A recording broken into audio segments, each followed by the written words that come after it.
So we are now live. Hey everybody, Guild Wars Buddy here. So we are going to continue our series. So this is episode 3. So as you saw yesterday, some people were able to help me get back onto my financial feet. So as well as run me around to get me a couple of decent heroes. I now have some builds. I'm missing a few for the hammer build that I want to be running, but this is one of those things. When I was playing yesterday and we were about to start this next mission, I realized I used to run a hammer build. I did. I remember looking at the PVX wiki, I think it was, and the biggest damage dealer in the game at the time was the hammer. So I said, "Oh, I'll just play hammer. Makes the most sense. Does the most damage." Of course, as time went on, I realized that that's not really how damage is done in this game. That things like LEs do substantially more damage. All right, so let's go. So let's go to the next mission, which needs to start in the cliffs of Dohuk.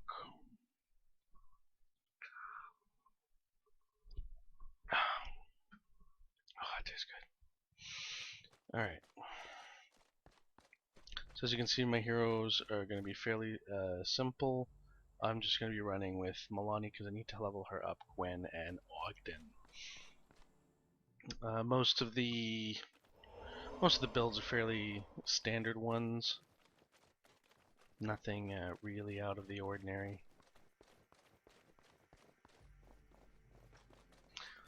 So I was talking to Rob, one of my, I guess former guildies would be one way of saying it, just a friend at this point, and he started a monk.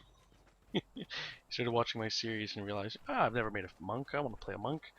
And I've never done 55 monking, so I'm just gonna start playing. So one more person coming back to the game for a little while, just to, well, for nostalgia's sake. Heroin for old people, as Daro Breen calls it. But still, I thoroughly enjoy so far this quick series.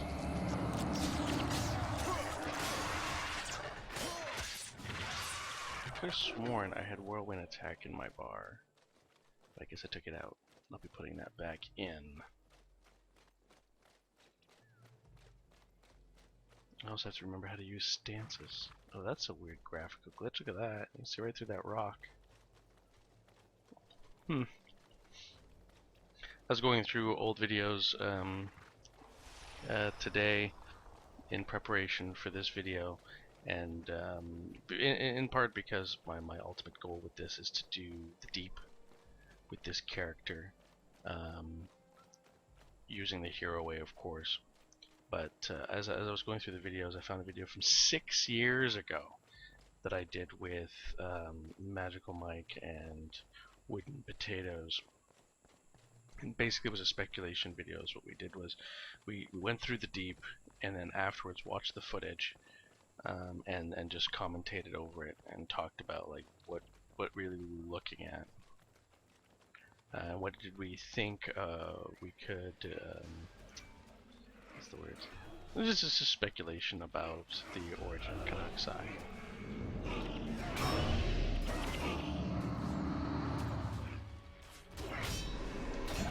Oh yeah, undead, die.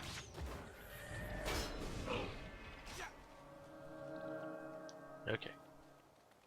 Yeah, Isle of the Dead. So yeah, now we're going into the southern islands. If memory serves, it took me a really long time to get to the southern islands. Like, I think I started the game, I made it through to about this point, and then I'd go, oh, I don't like this character, or I was trying to join Never Enough Time, and I think they said my character name was inappropriate. I think it was like Miss Honeypenny or something like that. Can't remember what it was. It was something vaguely offensive, but not offensive.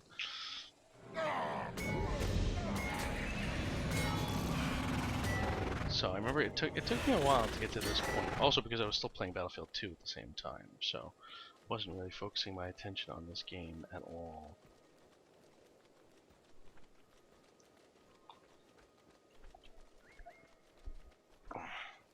I think one of the things that fascinated me the most about this game, with regards to just me, not when I was playing it, but later on as I began to understand sort of the MMO environment, as I started to understand the other games it was competing with. I remember some people saying, this game doesn't have any grind, and then other people saying that's stupid. Of course, it has grind, and it does from a prestige perspective. But if all you want is maxed out armor and a strong weapon, and to be level 20, that can be attained in almost no time. And I remember once somebody commented on one of my YouTube videos. They said, I stopped playing that game when I hit level 20.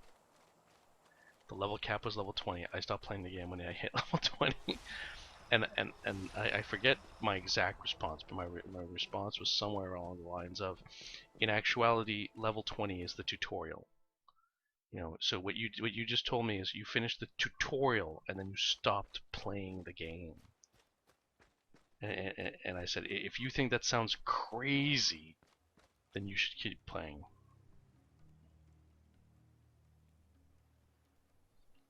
I don't know if you agree with my assessment there, but okay, good. So now we should be able to level up all our characters. Yeah, I don't mind your build. Sure, 100 blades, what up? What do you have? Let's give him a minion master build. Do I have a minion master build? All I have is Discord. Oh yeah, here we go. Yeah, let's take that. Perfect. Okay. The build's a bit wonky with the heroes.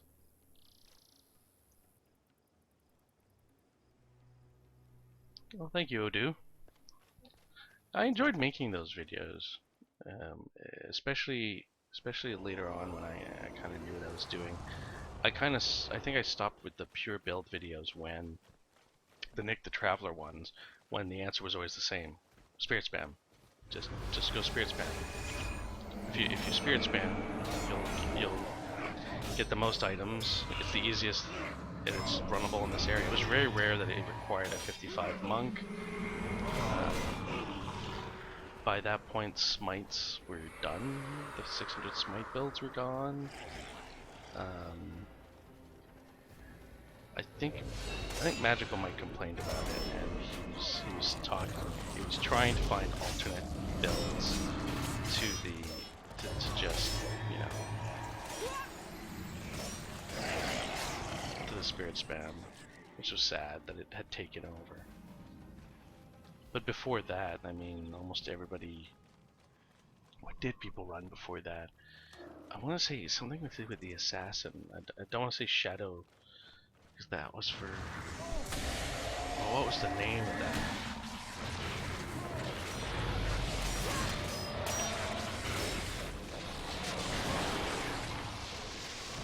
Was it called Shadow Walk Assassin?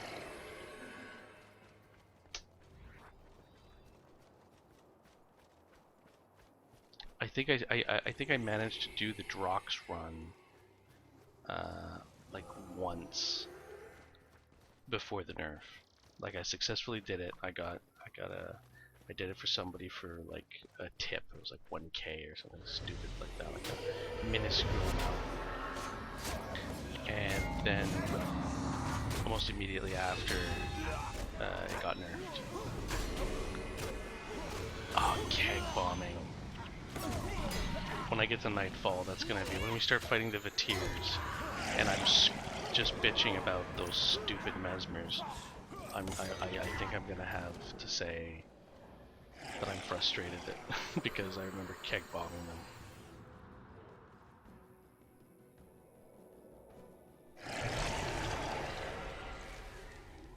Should probably use some of these goddamn items.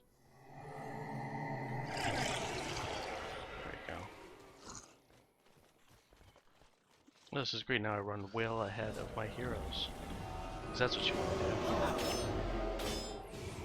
Fucking Mesmers.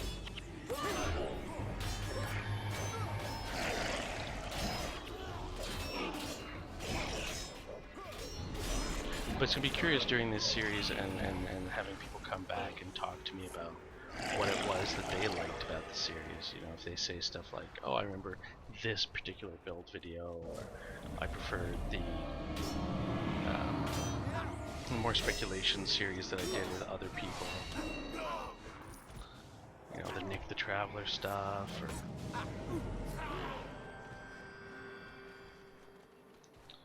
Because originally my plan was just to do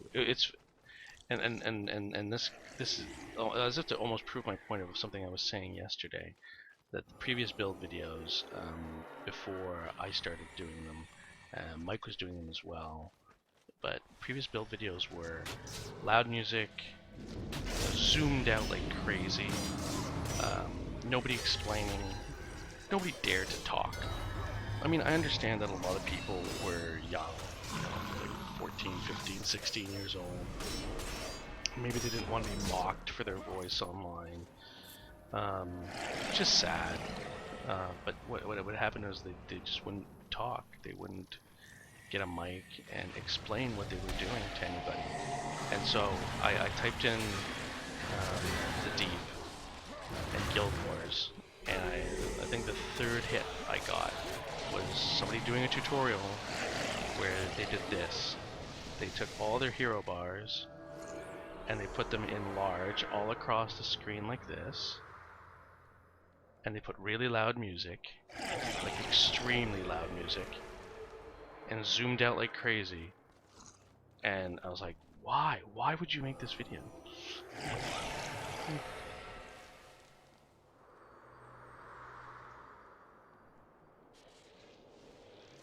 No, you're right. I mean, this game has tremendous lore. I played it when I played Nightfall the first time. I played it a lot like I am playing it now. I skipped most of the cutscenes. I didn't read any of the text. I did not care. I just, oh, green dot, go to the green dot. Kill the next thing. Oh, apparently this thing drops something. Awesome. I will kill it until it gives me the thing that I want to give me. That's how I played all of Nightfall. When I played Factions, I started to care a little bit more about the lore. And as I did the Deep over and over and over again, and talking with my friends and my guildies, especially Flail and Mike, Flail loved to speculate about lore. He had started a series, and his series was at this point in Factions, where he was going to go to the Deep. He was like, oh, what do you think this is? Well, it could mean this, it could mean this. It's hard to say exactly, because the game doesn't outright tell you what the meaning of Kanaxai is or where he's from. It alludes to it, but it doesn't outright tell you. So you're kind of stuck, you know, putting it together yourself. Now that I've played Guild Wars 2, meh. They did such a hard reboot on the lore. It's hard to follow.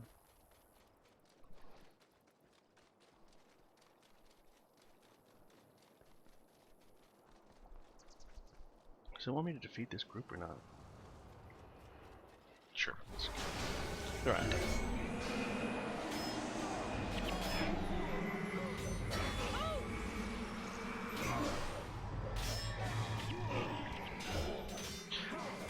Although although at times I find the undead groups frustrating or the afflicted groups in Factions. Good morning, Bonarby A883. Such strange names.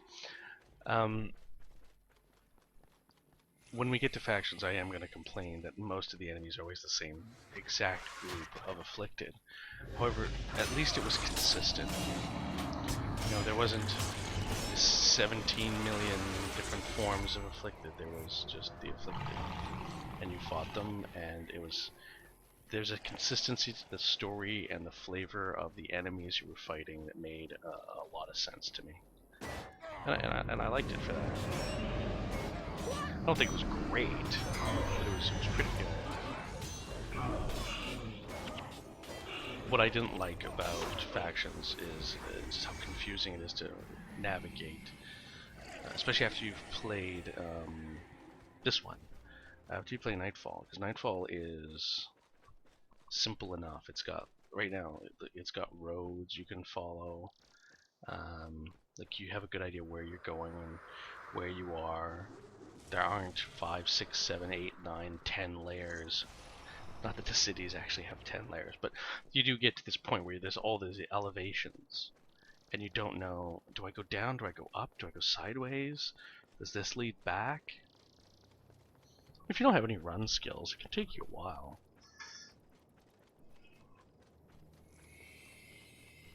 I suppose it would be like that in a big sprawling city, but no city's design the way the city is in Factions.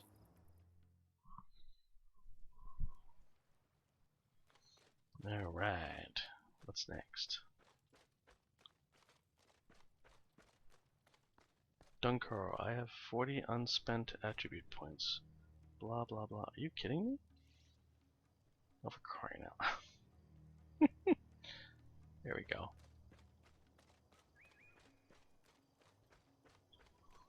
I didn't know. When did they add that? When did they add that the heroes tell you that you're using them wrong? I don't remember that being in the game. That has to be. Ooh, before we go out, let's add whirlwind attack here instead of gash. Perfect. While we're at it, let's pour ourselves more root beer. Manjar.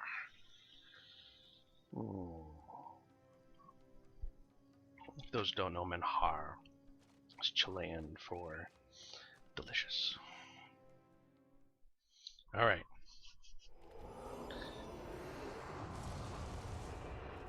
Is this the one with...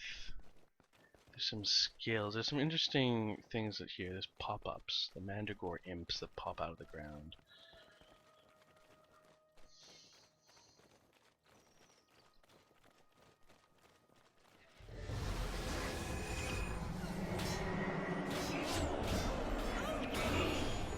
Oh, that feels much better.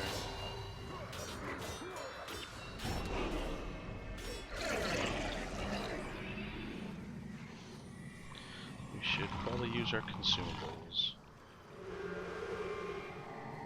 What's the point of having them if we don't use them, right?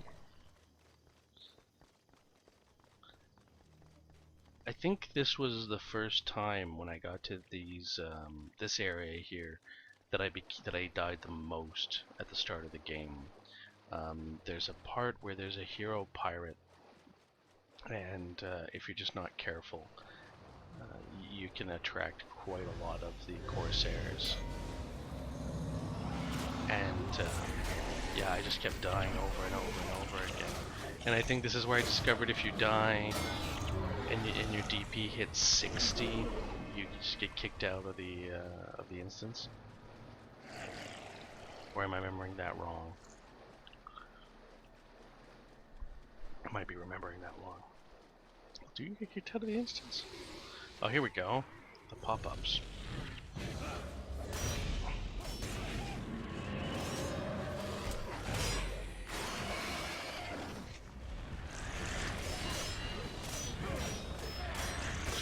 See, I wouldn't say this is my favorite map of the game. I'm not even sure it would rank as in the top 10. But it does have a certain beauty. There's a spot, I think further up the island, somewhere around here, and it might be these islands that are just off and you just can't reach them. And I love that.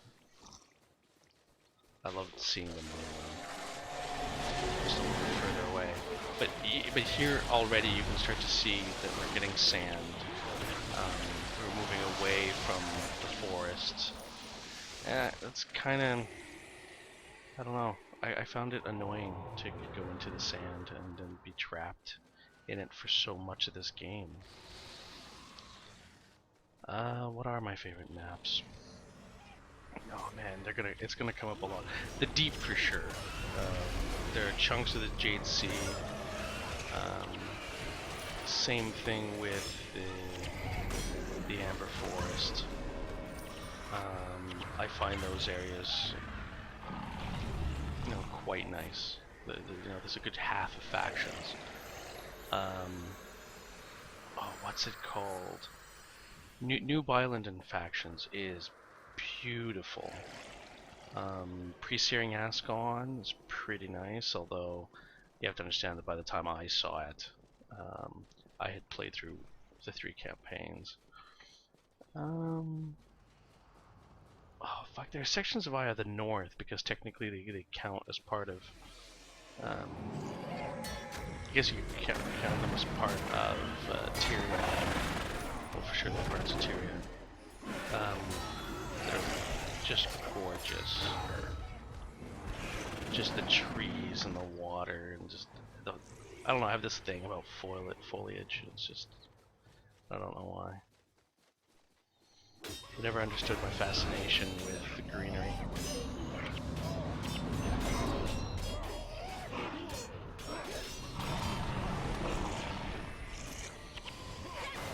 But when we go back to Jacques Nord Diggings to 55 Monk, I have a special attachment to that map simply because I farmed it so much. But it's going to be interesting when we get on this map to the point I'm talking about, where we can see the island off in the distance. I think it's over here, I'm not sure.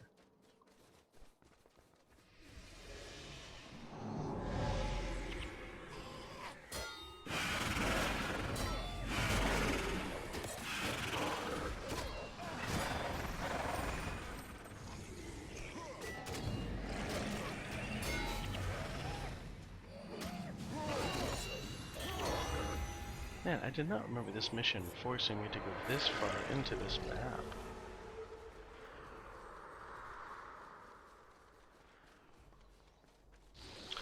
So, what did you play, Odu?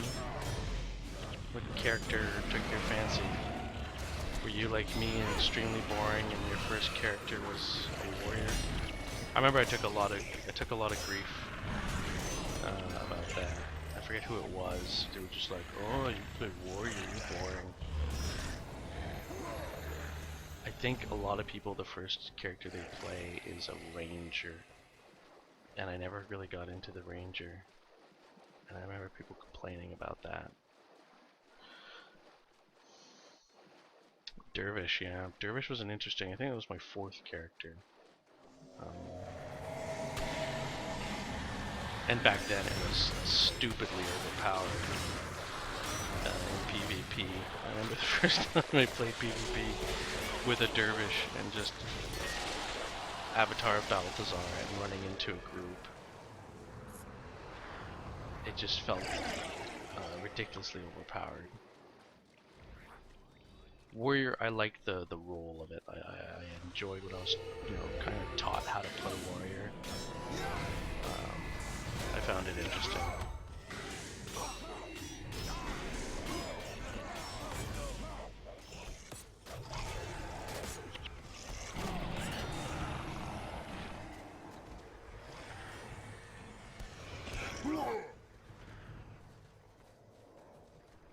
Alright, here we go. Yeah, this isn't the spot where I died a lot, but it's close to it, I think.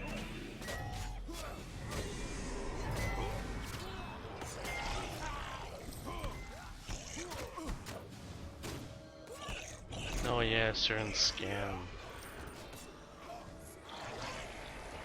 Wait, a certain scan, isn't that a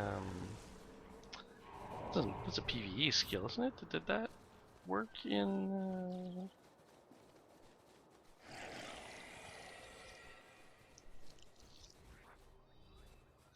Yeah, the warrior, in terms of its versatility, as you can see with the different weapon sets that I have set up, yeah, you could definitely do a lot with it.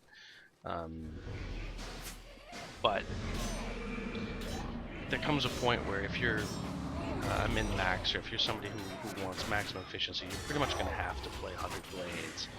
But I liked, I forget when it was, I think it was after Guild Wars 2 was released, they started really messing with some of the warrior skills, and they made, I think they revamped the tactics.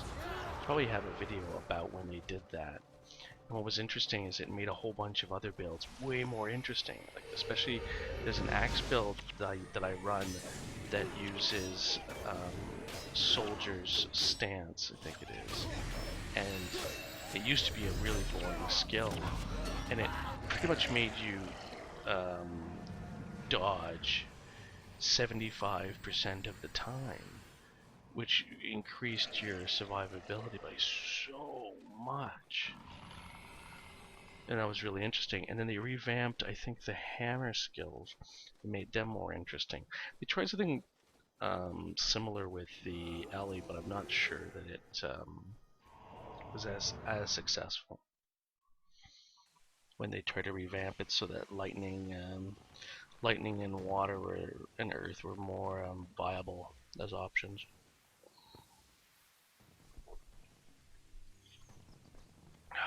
All right. Turn this in.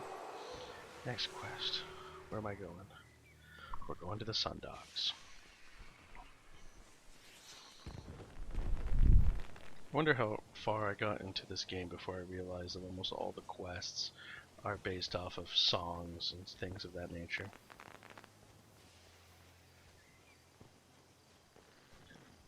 Shadow Form, that's what it was called. Shadow Form.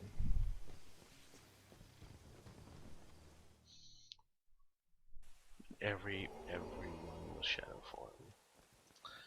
Alright, is this where you give me Susuke? This is taking a while.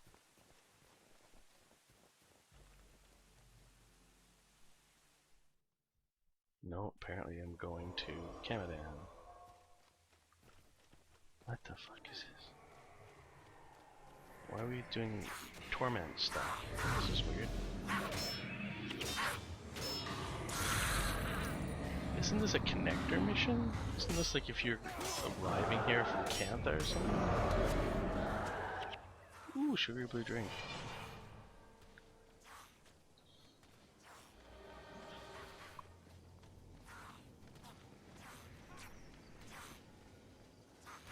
Later on, when you get the Lightbringer things, I found that really interesting. Unique skills to fight an enemy. Of course, later on I found out that, you know, in Prophecies, everybody was kind of already used to that with the whole Mersat stuff.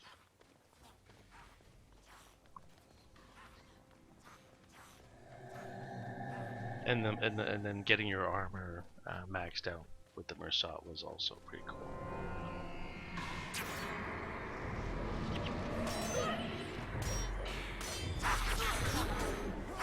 Oh yeah, that is something I'm gonna have to get done. That's right. I completely forgot about that.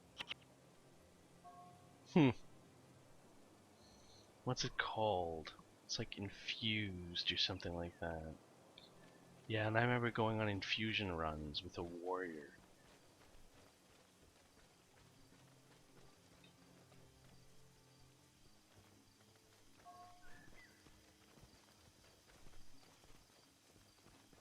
Alright, Cormier, are you almost done talking?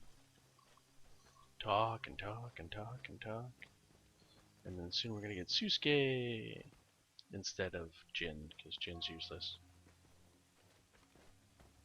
I think that was the first time. Infused, yeah, it is infused. I think it's the first time I actually angered people on the internet. It was one of the first things I said about Guild Wars. Was I said something negative about Rangers. They got so upset.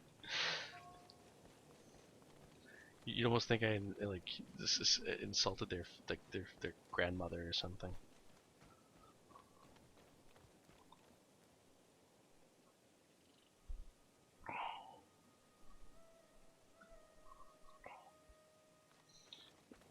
Infusion that was such a weird quest too. It's something weird.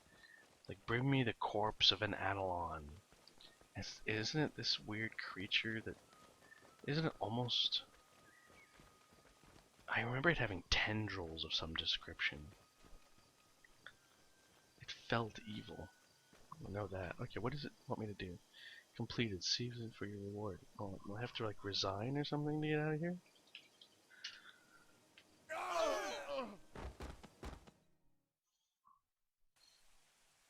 No, right. Yeah, apparently that's what I have to do. Yeah, it's gonna be interesting when we go back to the infusion. Maybe I'll look at the wiki when we get there, about what he's supposed to be. I remember that being very, very, very odd. All right, swordsmanship. Where are we going? Back to the Sun Docks. This must be where... Oh yeah, the other thing we have to remember to do is swap to the proper heroes prior to handing anything in. So that they get experience.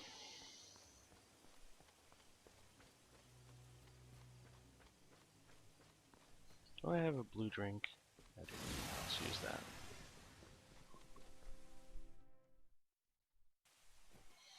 Alright. Now do I get Susuke?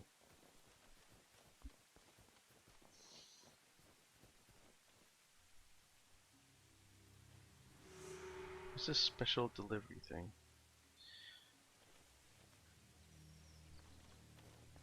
Okay, whatever.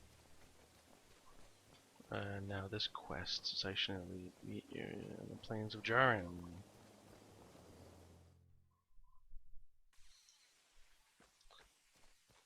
The thing is that the hatred that I felt towards Rangers had nothing to do with anything. It was just that I started off warrior, and people quickly pointed out that you either do one or you do the other. You can't do both. And how dare you not pick the one that I did? Was kind of what I gathered from that. And then when it came time to select which one of these two guys to pick, I think somebody in the guild said, "Don't pick Jin. There's no point. You don't need a ranger. You need to have an Ellie." And this is before Eye of the North came out, so if you didn't have Susuke, you had to wait till you had Zed. So skip the cutscenes. I hate the cutscenes, especially the false praise from these two.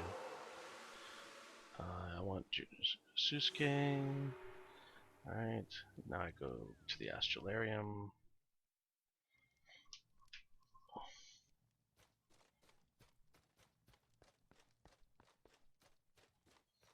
And then we go fight like 2 Griffins and Balthazar, if memory serves.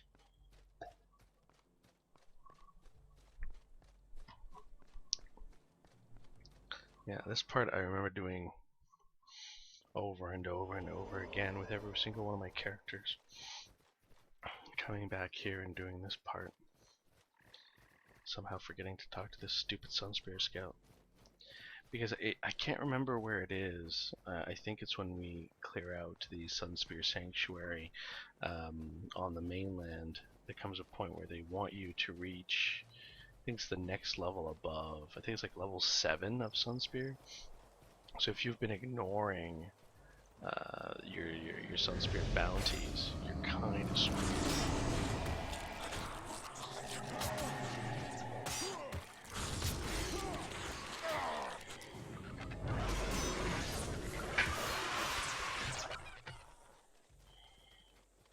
I was looking at the price of dye.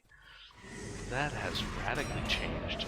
Last time I played, black dye, white dye were nearly identical. At like 8K I think it was, 8 to 10K each. Black dye's down like 2.5K, down to 2.5K. White dye's like 200 gold.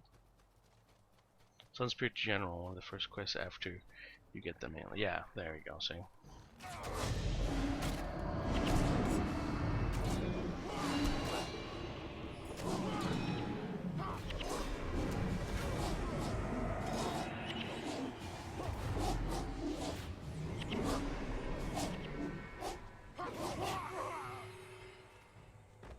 Alright, back to the Sundogs.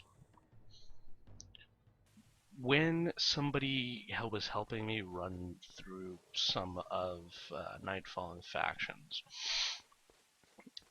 especially in factions, I became more keenly aware of the fact that this game wants you to run everywhere. I want you to go over here, hand in a quest over there, go back over here, talk to this person, go over.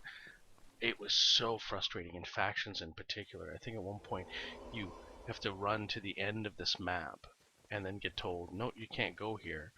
Go all the way through to another map to do something.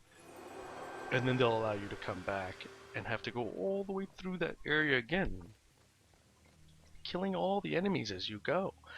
Like, who thought that was a good idea? Like, who sat there and said, you know what people really want to do? They want to run around like idiots. They want to run all the way to this place and then all the way back. No. Terrible fucking idea. Okay, where were we at? What are we doing next? You didn't give me another quest. Special delivery, I guess? Yeah, I don't even think I needed to do the Suscape mission. Alright, special delivery. Great Hall. Let's go.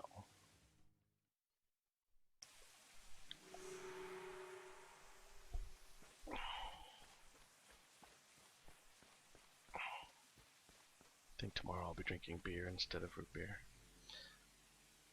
Rising Suns. Oh yeah, this is where we kind of like recruit people as Sun Spears. I'm in the Navy. More specifically, the Royal Canadian Navy. What do you want? So, sure, I'll take your quest, but that's not the primary one, so that's not what I'm going to focus on. I'm going to focus on giving the orders to Jarek. I want to say that he's over here, but I'm going to go out this door anyway. I'm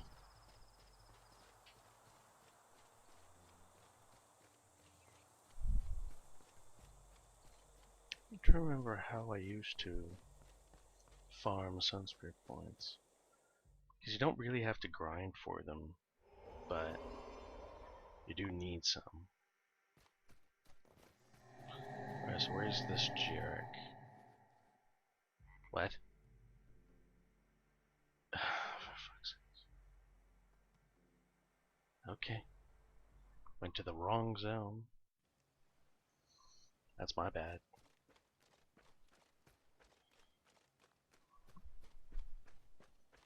I must have had another quest selected.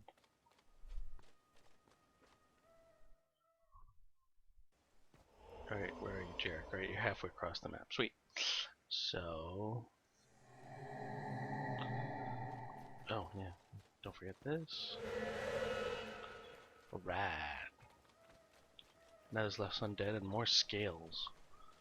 Sunspear, Sunspear, Sunspear. There you are.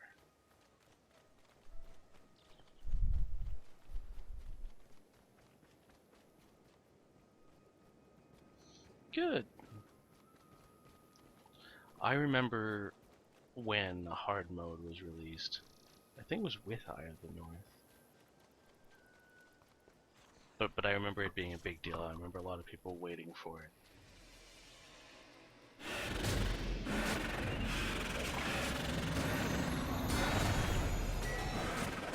I can't say I really ever understood hard mode. You are right, it is an 8-man party.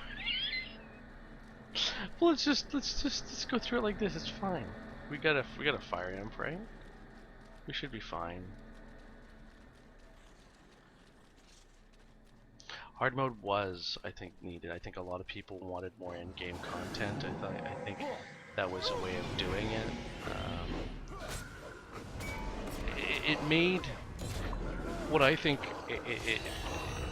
the most good it did, I think, was that it made the noob areas, you know, the areas that were like this, you know, level 15s or whatever. Nobody wanted to farm these areas because, you know, they're low level. There's no challenge, and because things aren't level 20, they don't get good. They don't give good drops. So these areas were, you know, neglected in the late game. Why on earth would you come back to this area? And hard mode made all these areas viable again. So you'd have noobs sitting there going like, "Oh, I want to do this," and all of a sudden, some of the smaller outposts actually had people in them that were high level, that had already done that could answer questions in local chat if somebody had a question. It also added a lot of titles for people to go for.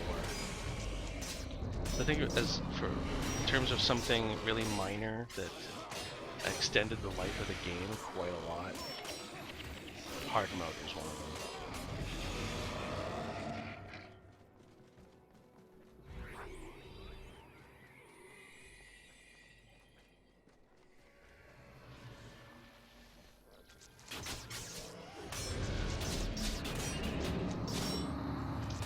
I'm trying to remember which. There's a few maps where, depending on what outpost you enter it, you can have 6 people, and from another outpost you can have 8. I want to say that it's somewhere in Prophecies. Yeah, I'm trying to remember what zones those were. Those were interesting.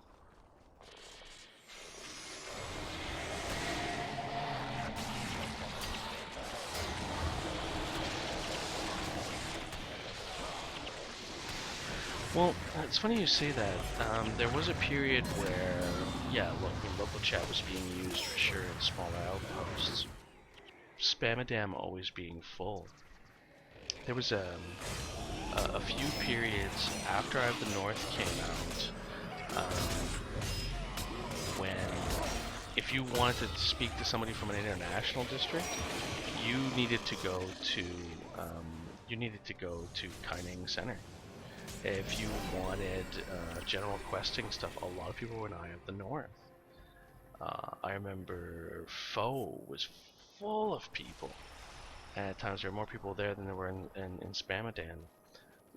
So it's funny how when I entered the game, Spamadan was the place to go still. But there were periods where it actually shifted towards Lion's Arch, Eye of the North.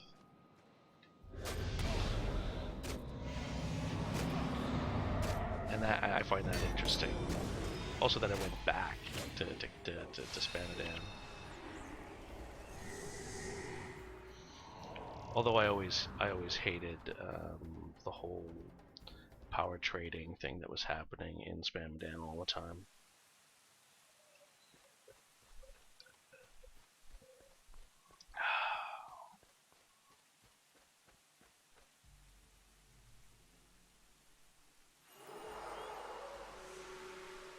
Big news, small package. Where are we going? Plains of Jern. Alright. I don't need to add more characters. Huzzah.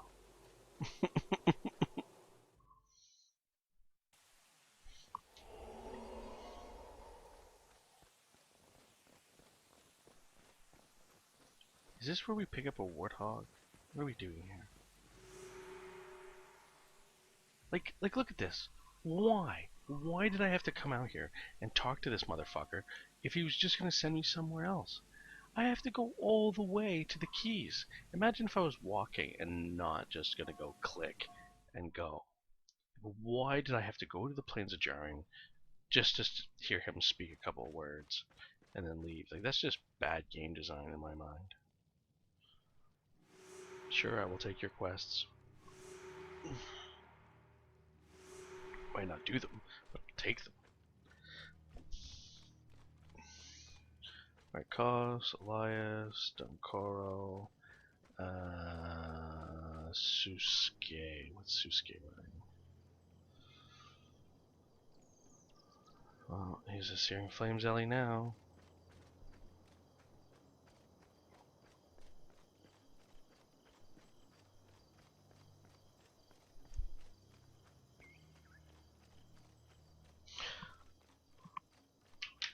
So it's going to be interesting as the series progresses of how people interact with what it is that I'm doing.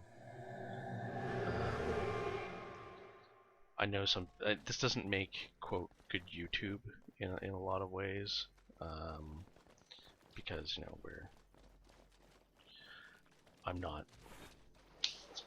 it's not succinct. This is very long, because this is, you know, Twitch has that way of doing it.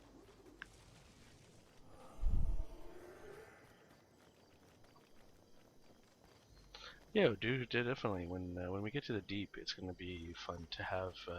I'm definitely gonna try to make it more of an event, and have maybe more than one person come along and do it. Or I need some people, but I don't want it to just be guildies. It could definitely be a Twitch event ahead of time.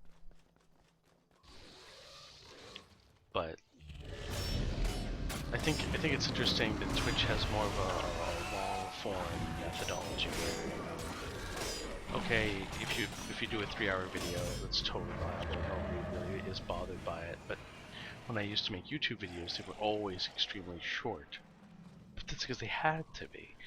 Now they don't have to be. Part of me wants to make like videos for YouTube, but another part of me is like, why would I want to? Like a specific build? What would I make a build on? There is no meta. Yeah, we're past that. People playing now are going for 30 points of Hollow Monuments, or probably like me, just for pure nostalgia's sake. I get asked a question on YouTube, you know, I'd say once every 6 months. Somebody says, hey, is it worth getting Guild Wars 1 just for the Hollow Monuments rewards? And I have to tell them, I don't think so. Like, especially because they think it's quick. They think they can log in to Guild Wars 1 and that within, I don't know, 20, 30 hours, they can have their 30 points. No, you can't. You really can't. I think I estimated it a couple of times. The way to do it would be to go into factions. Start a factions character, get through the entire campaign ridiculously quick. That could work if you did it quickly enough. And then you get... They're very specific objectives, of course, but you'd have to be given the minis, because you're not going to earn the minis. You're not going to have enough money to really entice anybody that has minis to give them to you. So you're going to have someone to get in there and help you out.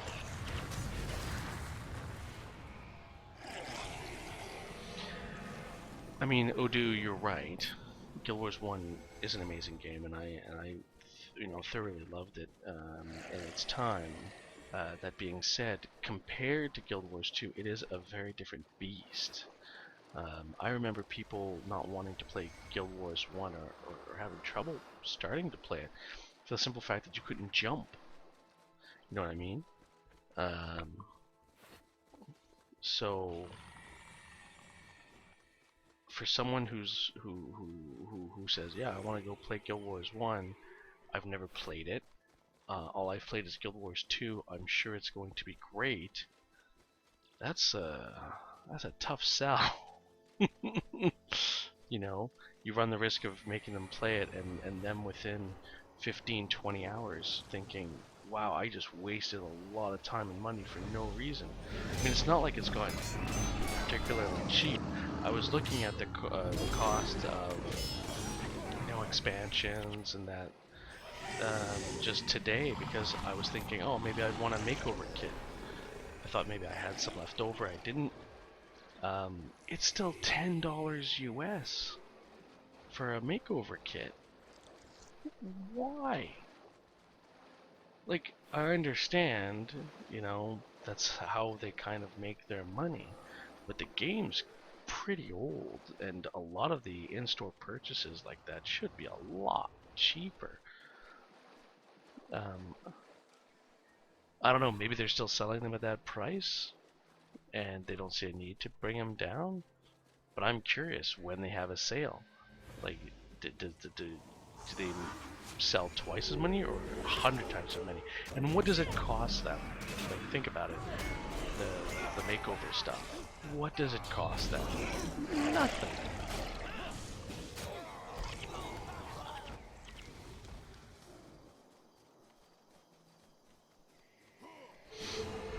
So you didn't play Guild Wars 2, Odu. How much would I recommend Guild Wars 2? Absolutely, I would recommend Guild Wars 2. I thoroughly enjoyed the main campaign. I had a lot of gripes with the story. I had a lot of gripes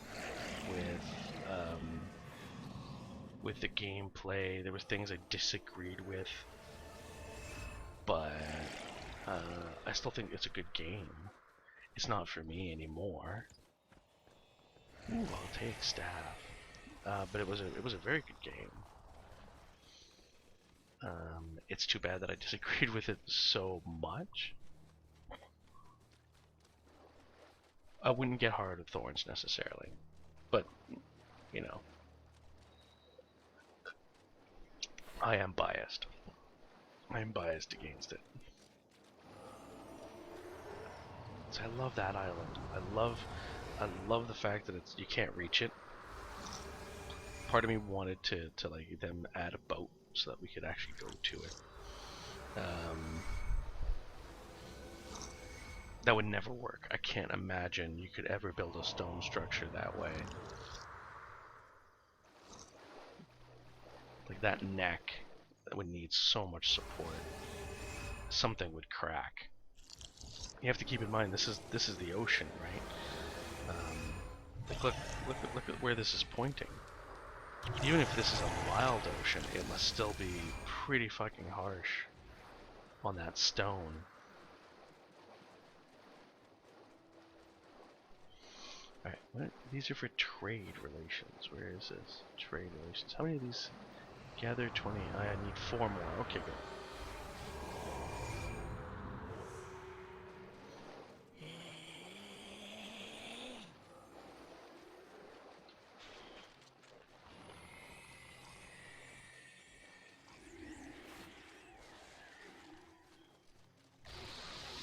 Ooh.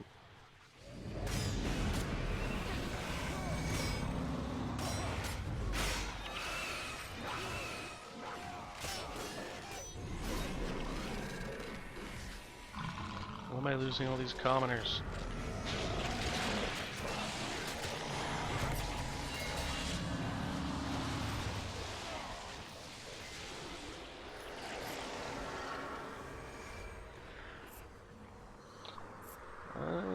Haven't heard anything from my German benefactors today. One of the things I'm hoping that they talk to me about is this StarCraft that they're connected to. I'm wondering if they're playing StarCraft 1 or StarCraft 2, because I don't know if you know, but they recently said they're going to remaster StarCraft 1. I saw some screen caps of it and a trailer, and it looks like all they're doing is like increasing the graphics. They're not changing the gameplay. They're going to fix like screen lags on all that jazz and just bring the game up to snuff for the modern day in full 4K HD, which is just overkill, but whatever. I think if you're going to remaster a game, that's how you should do it. I wonder if they've done Warcraft 2. I remember looking that up recently. They hadn't done it yet. And I tried to play Warcraft 3 recently, and the game is just unplayable.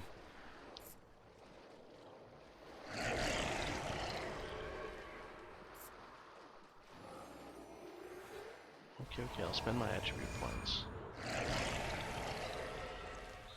Alright, so Is trade relations done?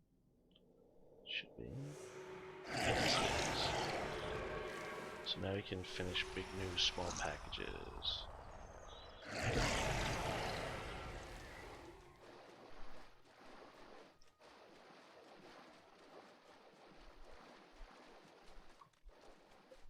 No, the biggest gripe against Guild Wars 2 is that it takes place so far into the future.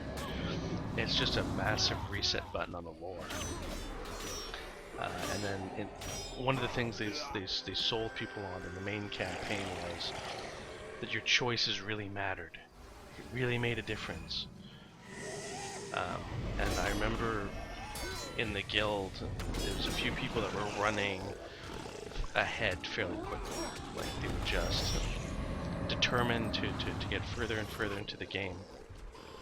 And as we did, we would, peel off here and there and make different choices of our own volition, but we make different choices than the other people we were playing with. And then we tell them, oh, by the way, this happened, and then now I'm back to the same thing that I heard you say you did. And what became apparent, because remember the wiki wasn't up to date yet, like it was being written as we were playing through the missions. We realized that the story arc was really linear. That it didn't matter where you started; everything ended up at the same spot at like level 30. It was it sucked because we were sold on this idea that our choices really made a difference, and they didn't.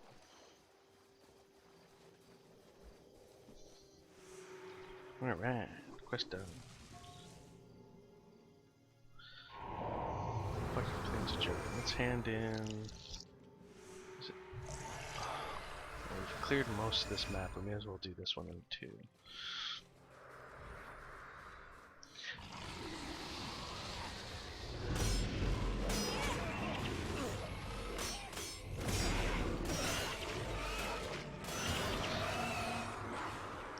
The other thing is, and this is true of pretty much any MMORPG, but they make your adventure sound amazing, and then you end up with... I never noticed it was sharks and shit in these waters. I never noticed this guy before. Look at him. Really? I was always so focused on the combat that I never noticed there was actually, like, in the background, stuff in the water? Huh. I don't remember this shark. That's kind of cool. Huh.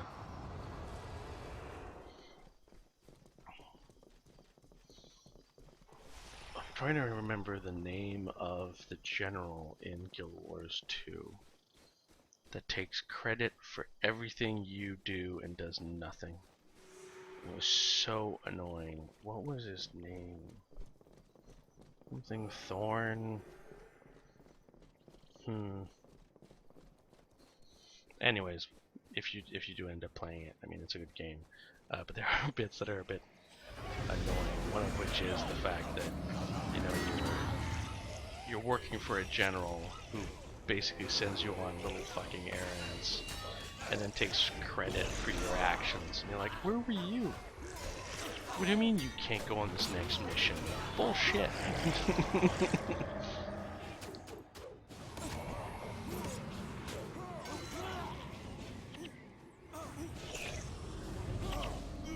And a lot of people just didn't like that particular character. I don't know, maybe it was the voice actor, maybe it was just the writing, I don't know. But a lot of people didn't like the character. And it's like one of the main characters. It's sort of like playing Nightfall and not liking Cormyr. Well, then you're gonna find the ending of Nightfall pretty fucking frustrating, aren't you?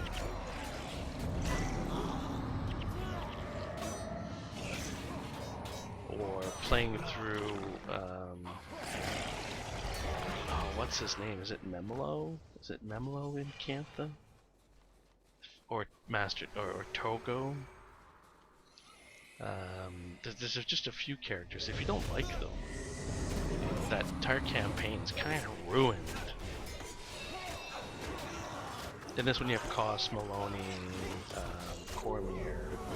None of them are particularly bad, although there are some lines that Maloney and Koss deliver which are just fucking painful.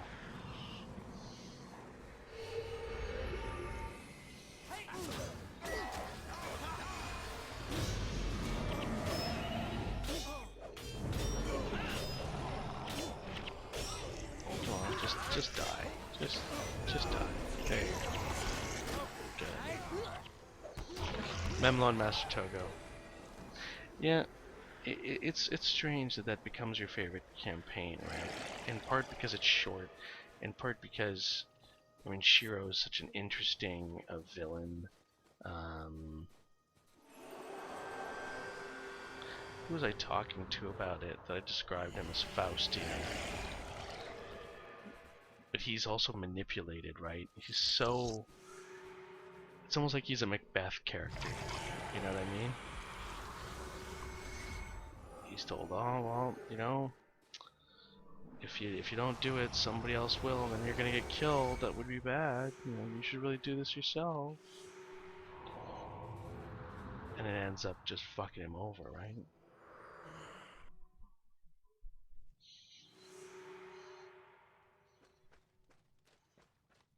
I wasn't a huge fan of the fact that the what are they called?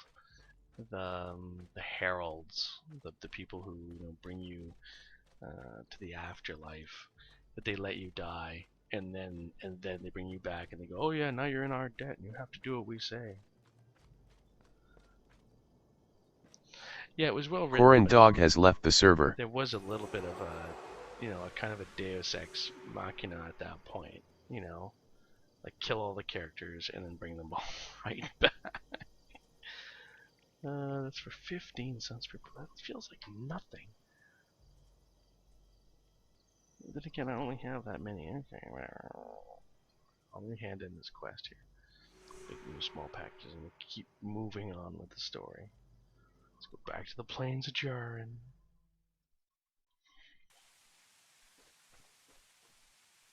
Koss was complaining that he hadn't spent his skill points. Alright.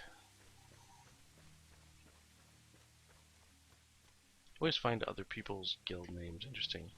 Like this person's guild name NATO? I am currently wearing Sunspear armor. Just plain old Sunspear armor. Or did you want to know what's on it? I am Jack's long ass name.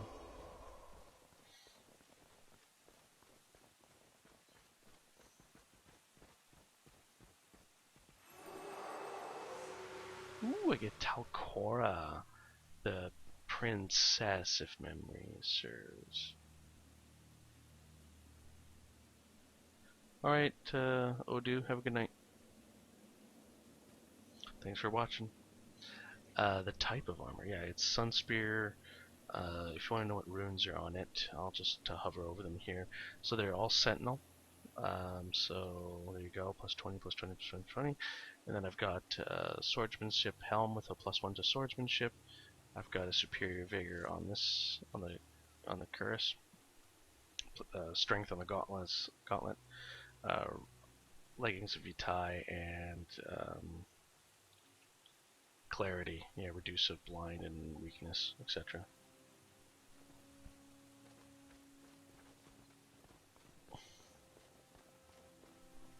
Just the type of armor?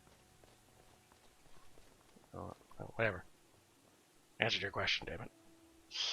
Alright, next. What quest are we going on now?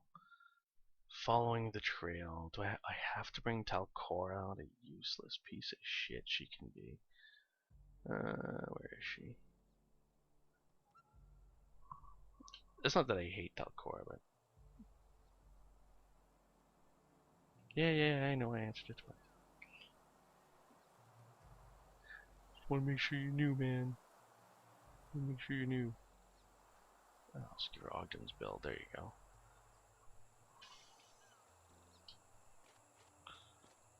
Alright, let's go.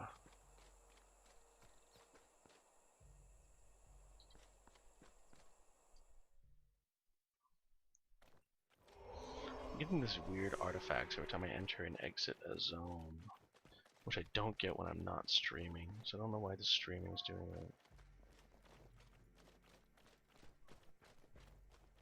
Oh good, we don't have to go too far. If memory serves, this is the quest you have to do when you come to Elona. Well, it's a lot like this. You enter the plains of Jura and you fight Corsairs for a bit.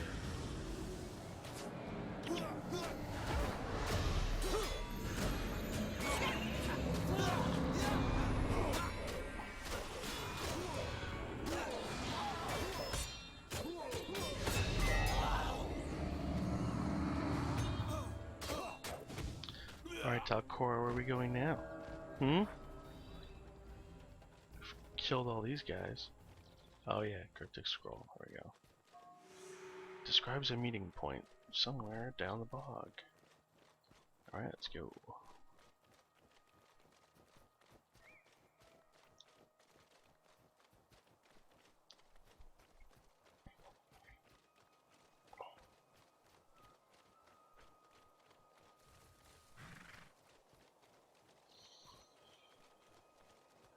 Sunspear Commander. Yeah, I need level 7 Sunspear. And now they won't give me anything unless we're in hard mode, which sucks.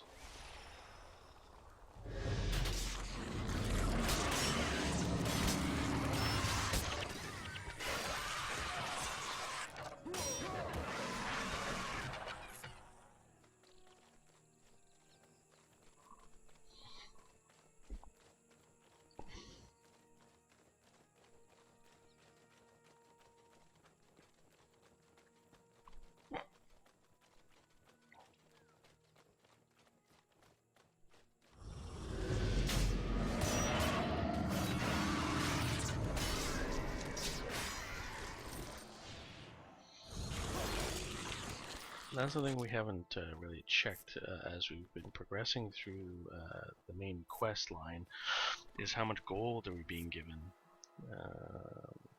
Now I think I started out with 10k or near it, so I mean, making good progress already. A K in. Like I said yesterday, I found it interesting that this campaign actually gave you a fair amount of the items. Yeah, a fair amount of the money you need. But you don't have to farm in this game if you don't want to. Man, Talcora's taking a beating. What the hell? Oh, she's not set to peaceful. See, something as simple as that can cause you problems.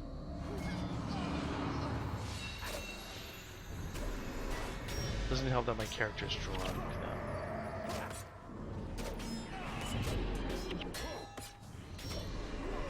See, the 100 Blades build is good for damage. What it's not good at is interrupting the enemy. Ooh, cryptic scroll. There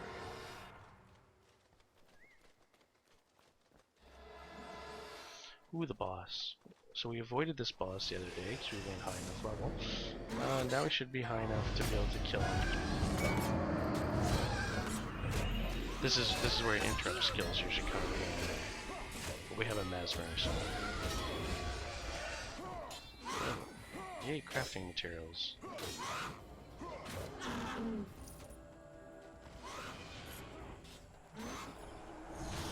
See the scree?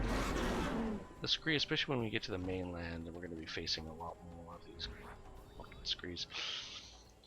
Never really found there was a decent way of farming them.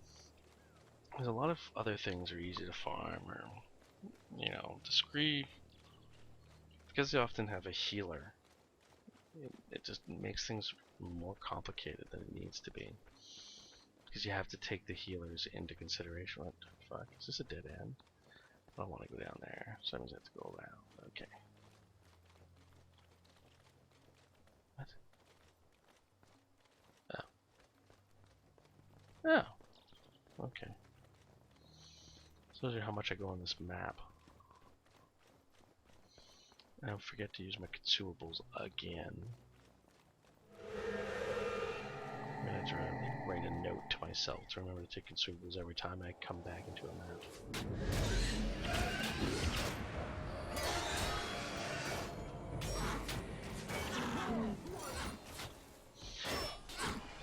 See, some of the flavor loot, like scream masks and all of those things, which later become really important with Nick the Traveler, are interesting. But the worst ones in the whole game have got to be the ones you get for the afflicted, like putrid cysts and all that stuff. I always found that so fascinating. That the creators of the game sat there and went, what should we give them? Should we give them like whatever their owners had prior to being killed? Like it could have been like lost family heirlooms, or it could have been something benign, you know what I mean? Because most of the afflicted were people, some of them were animals, we see that at some point. So really, what they should have on them is stuff like that. They should have whatever items they had on them when they became afflicted. But what they have instead, are just cysts and weird afflicted body parts. It's just so gruesome. So in this, for example, in factions, when you kill Cornets of them, they all have pendants, and you can use the pendants to get scrolls and things of that nature. And that's kind of cool. So it's a little flavor item, and it's almost like ears. You know, it's what you cut off to prove that you killed 20 Cornets, as an example. But in factions, I always found that kind of gross. Oh, this is where we go to the Black Tide Den, Black Tide Bay.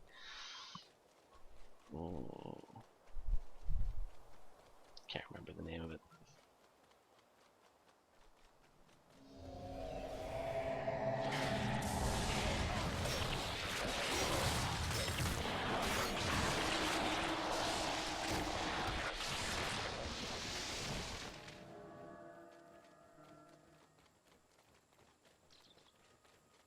I don't know if you just heard that crow, but it's getting quite warm right now on the west coast, so I'm having to do all this with the window open yesterday. During the stream, I completely forgot that Guild Wars, because it's not optimized and DirectX 11 or 12, anything like that, it actually heats up my graphics card, and so does running the camera for my son, as well as my Chromecast audio stuff, which is playing ocean sounds so that he can sleep off my computer. Add to that the casting and watching the stream all at the same time on 2 separate monitors with the door closed. It gets warm in there.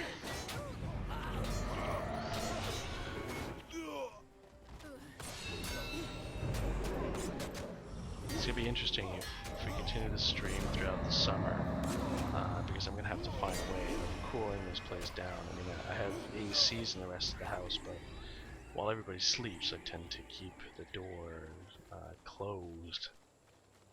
It's going to get real warm real quick. Black Tide Den. Right, I'm here. What do I do? Following the trails. You have 4 of the 6 pieces in your profession. So I must have missed. Well, don't tell me I killed one of them and then didn't pick up the fucking scroll.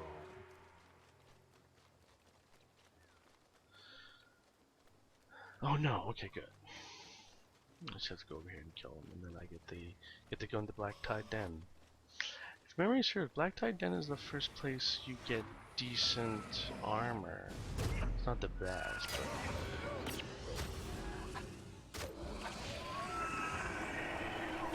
I never understood what they call it, a monitor. I never understood what it was really meant to be.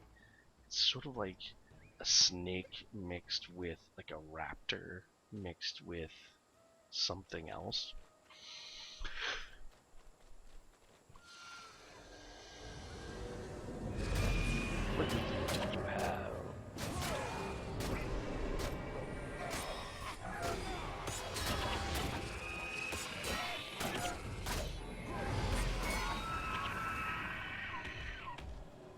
They have such a weird way of dying.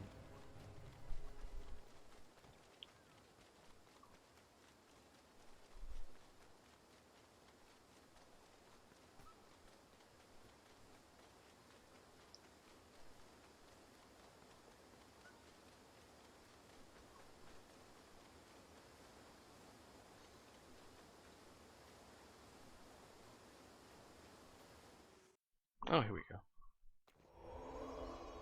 Black Tide Den, alright. So it's only taken us 3 episodes from our Black Tide Den, which is good. We should be off Noob Island tonight. Oop, I missed the person I was supposed to speak to.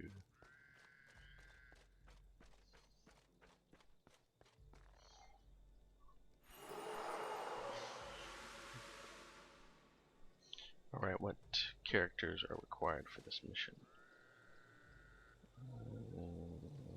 None. Okay, good. So let's get rid of Talcora, because I don't want her here. Let's put in Ogden, Doncoro, Elias, Vec. Wait, what's Vec running? Okay, good. And then something else.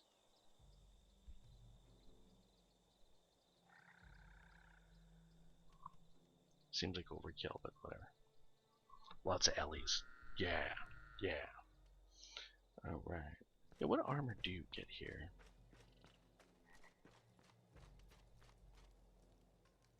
Isn't there armor you get here? Oh yeah. I always remembered this was the cheapest armor in the game, isn't it? It's 65? Yeah, 65 armor. You can bypass that pretty easily just by getting to Lion's Arch. Not Lion's Arch, the Consulate docks. Alright, let's go, buddy. Talcor, the cryptic man with our... Of course you want Talcora.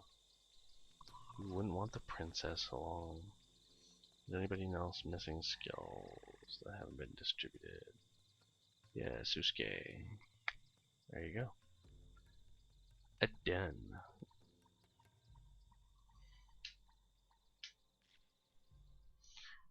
What's the bonus to this mission? Isn't it kill monitors or something?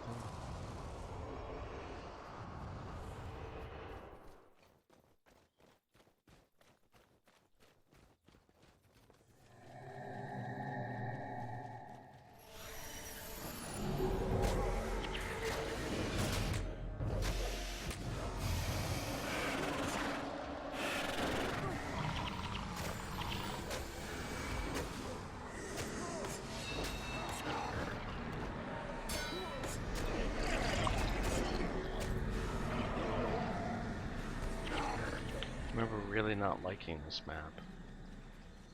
I think how much I like or dislike a map is based really on the physical beauty of it. It has less to do with the enemies in the map. It has less to do with the challenge or the flavor. It has really a lot to do with what I want to be here in real life. Do I want to go to a bog?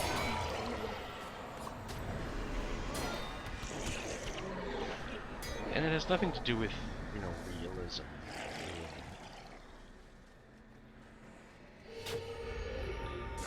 It's just me not liking the way that the bogs look.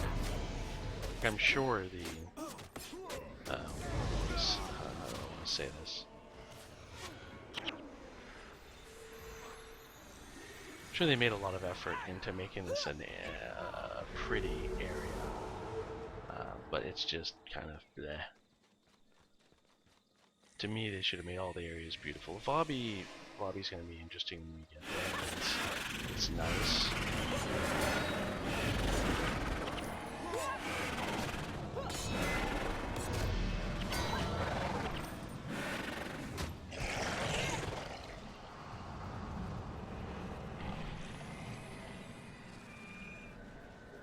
This is the bonus in this map. If memory serves, if it kills 3 or 5 of these, 5.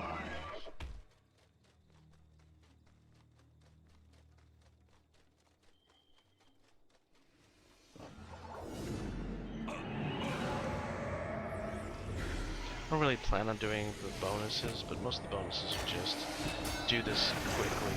In this one, it's just, you know, be thorough in clearing most of the map.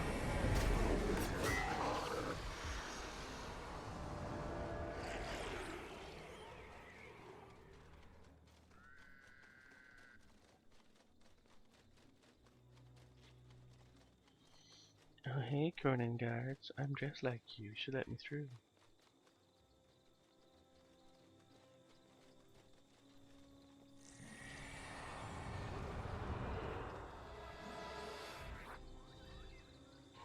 Oh, okay, so I can't go through these guys.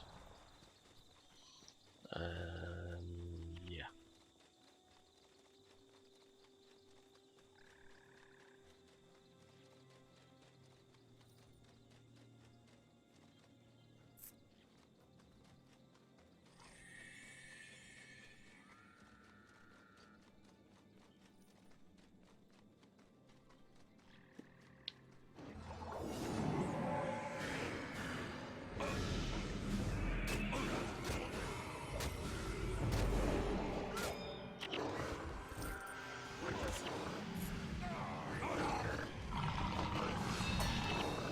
So for the YouTube guys, one of the things I want to be clear is, so I'm gonna be streaming from 9 to midnight Pacific time for the foreseeable future.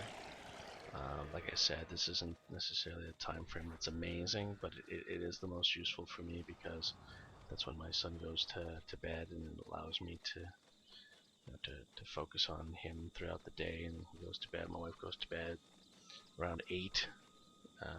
So then I'll hop on, I do this on Twitch. And then the next thing is, and then I upload almost immediately after. So within about 20 minutes, I think, the 2.5 hour, 3 hour file is ready to go to YouTube. I send it to YouTube, it takes 20 minutes, and it's fully uploaded. And then it takes another hour for it to go live. So it should be up the next morning, ready to go, no issues whatsoever. And hopefully that regularity allows my YouTube audience to kind of get back into the feel of these kinds of episodes. They're fairly long, I know. 2.5, 3 hours long is very long. I'm going to try to keep the energy going. What's useful is every now and then people in Twitch ask questions, which gets the kind of the conversation going, which is kind of cool. It makes things go a lot quicker as well. Because it gets a bit tedious sometimes going through the campaign. A lot of it's just almost mind-numbing combat, right? But yeah, so I'm definitely going to be relying on the Twitch audience to ask questions, to have kind of interaction with them as best I can. I'll try to read out their questions, especially if it's unclear what it is they're asking, so it doesn't sound like I'm answering, like I'm talking in the dark. So that's the plan moving forward. It's not perfect, but I think it's gonna be good. I've already seen a lot of positive feedback. People are just enjoying the nostalgia of it, and that's all I really want out of this. Somebody said, "Did I want to get an active guild back?" And I replied, "Ouch." That does hurt slightly. But no, that's not the goal. I wouldn't want to bring an entire guild back up from the dead. And then in the fall, when my parental leave expires and I go back to work, and then go back out to sea, not be able to follow through with any kind of plans that I would have made. I think it's just not realistic that I can continue this beyond the next 5 months. But 5 months is a good chunk of time. I think it's enough time to complete this series. You know, to finish the 3 campaigns, 3 hours at a go. Finish the 3 campaigns, get to the deep, do the deep, and say, you know, mission accomplished, we're done. So far I'm enjoying it. I'm enjoying interacting with people on YouTube. I really enjoyed seeing the guys from Germany come out and, you know, give me some funds. Reminded me of people begging for money in Canada. I remember people asking for tips in Canada a lot, or people would say something, hey, can you help me get through this section of the game? And then you'd watch them go through that section of the game. Sorry, this is people with fairly large motorcycles live nearby.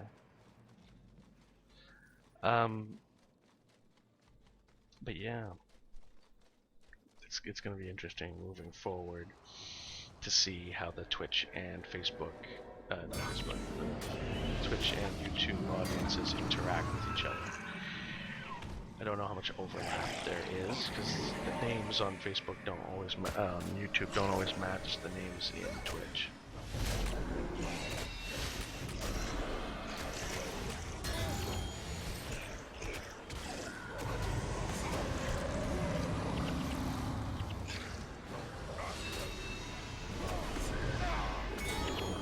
I have to say though, I'm very happy with my internet service provider who increased their uploads and download speeds, because now I can run this at 1080p 60 frames per second without any issue on Twitch,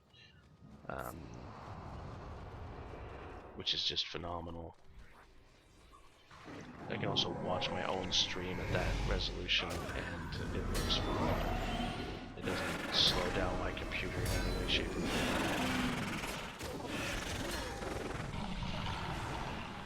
I remember when I started making Fraps videos, recording in 1080p, just that was a hassle. That was quite the file size that you got at the end of it, which is something I spoke about yesterday. I will attempt to minimize the amount I repeat myself.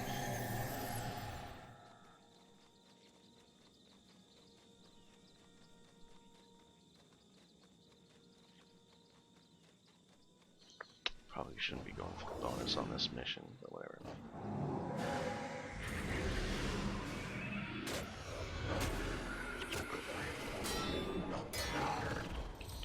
The other thing we're going to have to answer as we move forward is, as part of the German donation I received, because I got the runes taken care of already, we have sufficient funds to get 1 elite armor. My main warrior already has elite Templar armor, which is usually what I wear, so there's no point getting that again. I'm not a huge fan of the elite Sunspear armor. I mean, it's nice, but it's not different enough from the Sunspear armor to merit really being, you know, purchased. A lot of the stuff in factions is really cheap. I remember loving the Luxon armor. I wore that for a while. So that's going to be interesting. What armor we end up deciding to get.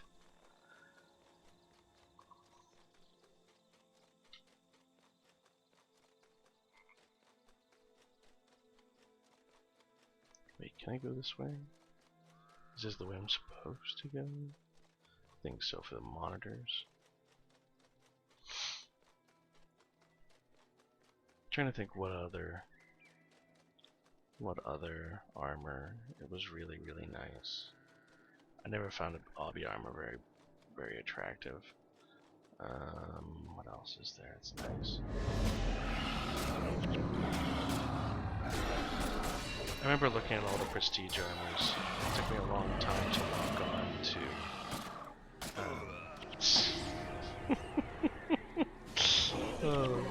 happens when you run too far ahead of your party and aren't paying attention.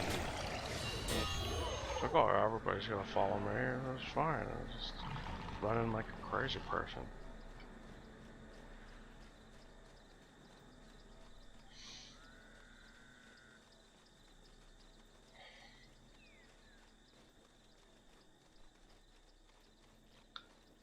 So today, one of the things I did was went back and I looked at the wiki and the PVX, and that was a trip down memory lane. I can tell you right now. Looking at some of those pages, it's a lot of information. This game's really big, so I can excuse the fact that the PVX and the wiki itself feels so, I don't want to say not user friendly, but I mean, if you don't know, if it's your first time visiting those pages, I can imagine that it can be quite overwhelming. Now, most of the times people link to PVX Wiki, and they say, okay, well here, this is what we're running, this is the equipment you should have, blah blah blah. So that helps a lot. But if you don't know how to navigate those websites, they're not user friendly at all. If you don't quite remember the name of the skill that you're looking for, you're shit out of luck. It's to me, user friendliness has to do with first order of business. So if somebody comes to this page, they'll probably be looking for X. That should be the first thing at the top of the list. That should be at the top of the page. 99% of questions are about this, then that should be what I find immediately, or is the easiest to find. I don't find that the PVX wiki is designed that way. Where the hell is this monitor? Oh, fuck, it's so far. It might be somewhere in here.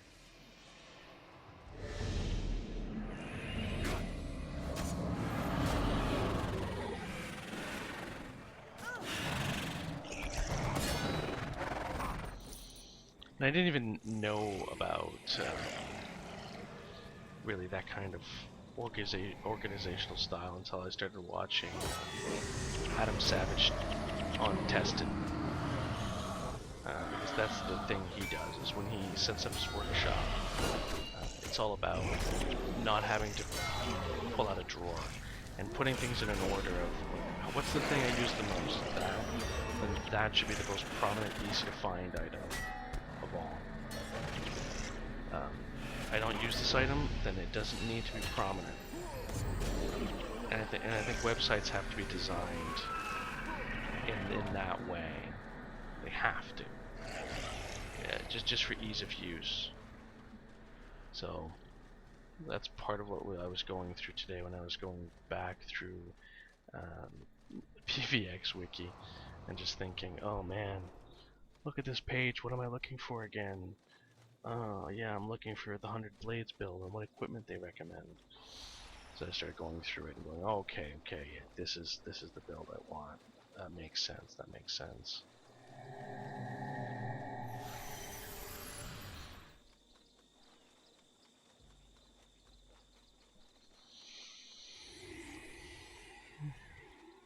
Although I do distinctly remember having a disagreement with someone about the benefits of major runes versus minor runes. Not necessarily superior runes, but definitely major versus minor, and about the amount of health that you really needed on a warrior. Because I remember the thought process was the warrior needs every last ounce of health. He should have, if he can have 600 health, he should have 600 health. I forget how much maximum it is. I think it's 600 and something. And it shouldn't be 10 points lower than that. If you lower the health by 3%, then you're missing out. And I thought it was better to squeeze out an extra, 5% damage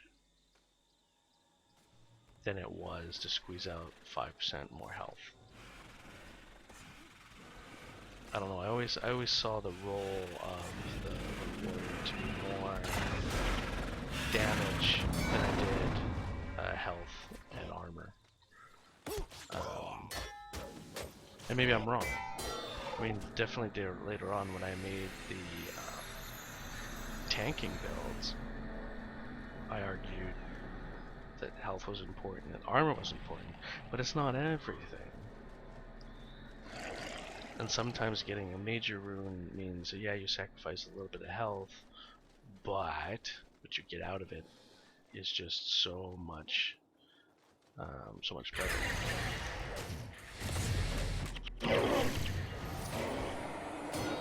I remember loving this part of the game simply because they send a whole bunch of low-level shit at you in a narrow space, and you just get to destroy it.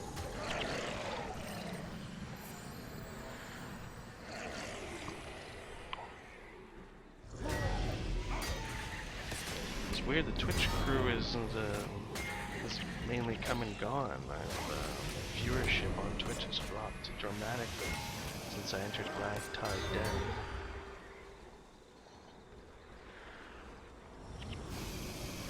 It's gonna be interesting to see if it increases after this mission.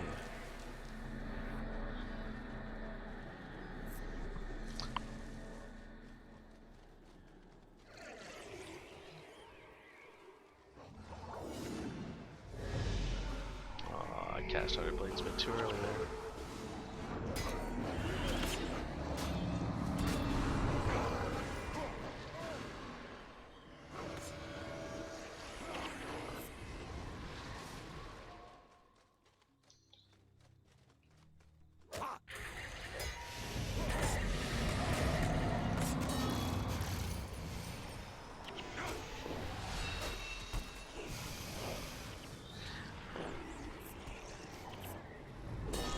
Curious about these Corsairs and this idea of killing.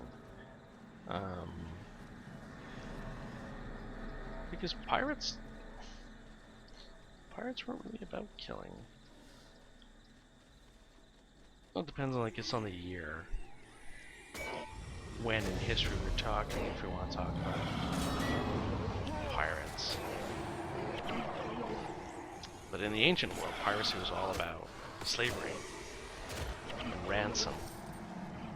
Even in modern times, most of the time, it's armed robbery and ransom. Don't understand why video games and movies seem to paint pirates as murderers, and it's not really what they do. Really what they do is rob people.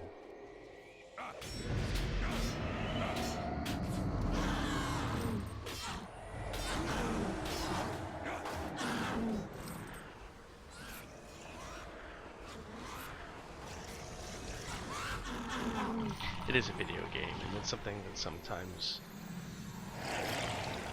I tend not to suspend my disbelief too much. The whole gods stuff, like the big war of the game, I suspend my disbelief. But on little details like this, I'm like, why?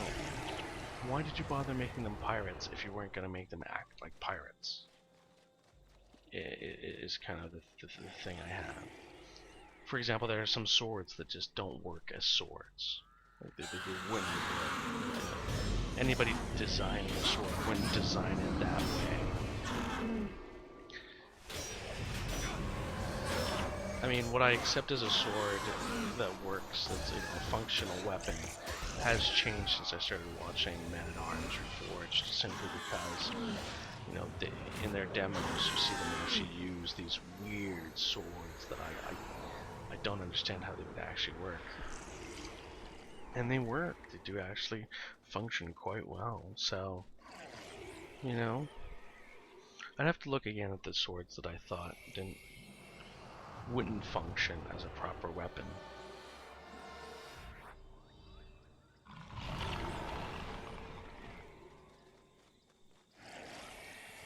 This is what we do, right? Okay, yeah, there she comes. Grasp chaos.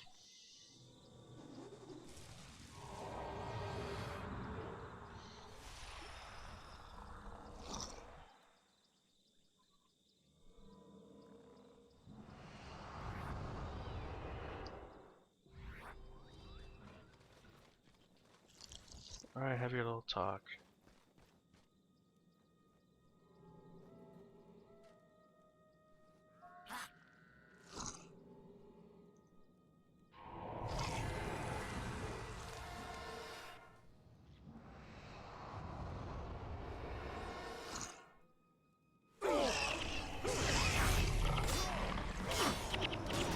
Oh, I forgot. She uses like Chilling Victory or something. It does tons of damage.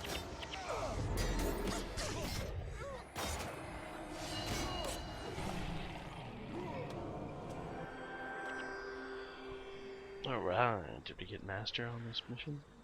Or Expert, or whatever it is they call it. And that gives a fair amount of gold. Yeah, there we go. Ugh, all these items that I don't want. Fuck off. Alright, so what is next? Probably from you, Castilian Preba. What do you have for me? The Iron Truth. Oh, this is where we go to... Oh, it's the Blaze of Jaren. Okay, let's go to the Blaze of Jaren. Okay, we do. Before Malani tells me to spend her unspent points.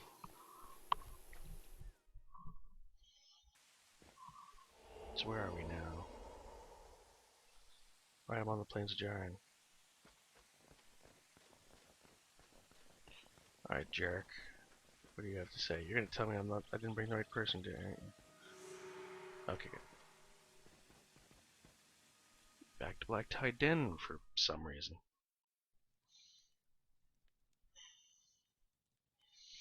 See, again, this goes back to what I was complaining about. Why did I have to go all the way there just to come back here? It's unnecessary. Sure, Acolyte Susuke. Sure, cost, whatever. Alright. What are you going to tell me? The Iron Tree.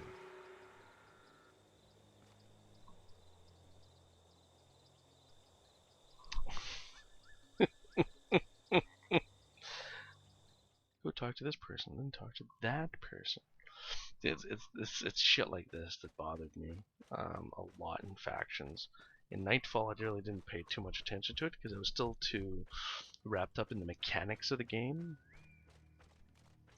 So I would think, oh yeah, we're going over here. Oh, you want me to have how many heroes? Which heroes do I bring? Why do you want me to bring those heroes? I didn't know the balance. I forget who it was that explained the balance of heroes. The simplest, easiest way of thinking about it was to take one monk for every 4 people. I gotta cross this entire fucking map. Oh my god. Alright, what quest are you doing? Corsair Invasion. Let's do that quest. Sure. Takes me nearly to the same place anyway, so let's do that.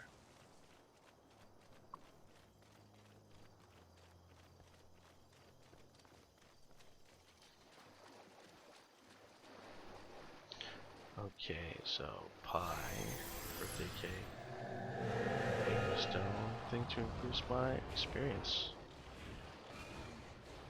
Oh wait, I'm under attack. See how much I was paying attention. Lost 2 of my random helpers. Can they be resurrected? I hope they can be resurrected. Probably not. Okay. Whatever, let's keep doing this mission. And I'll pay closer attention.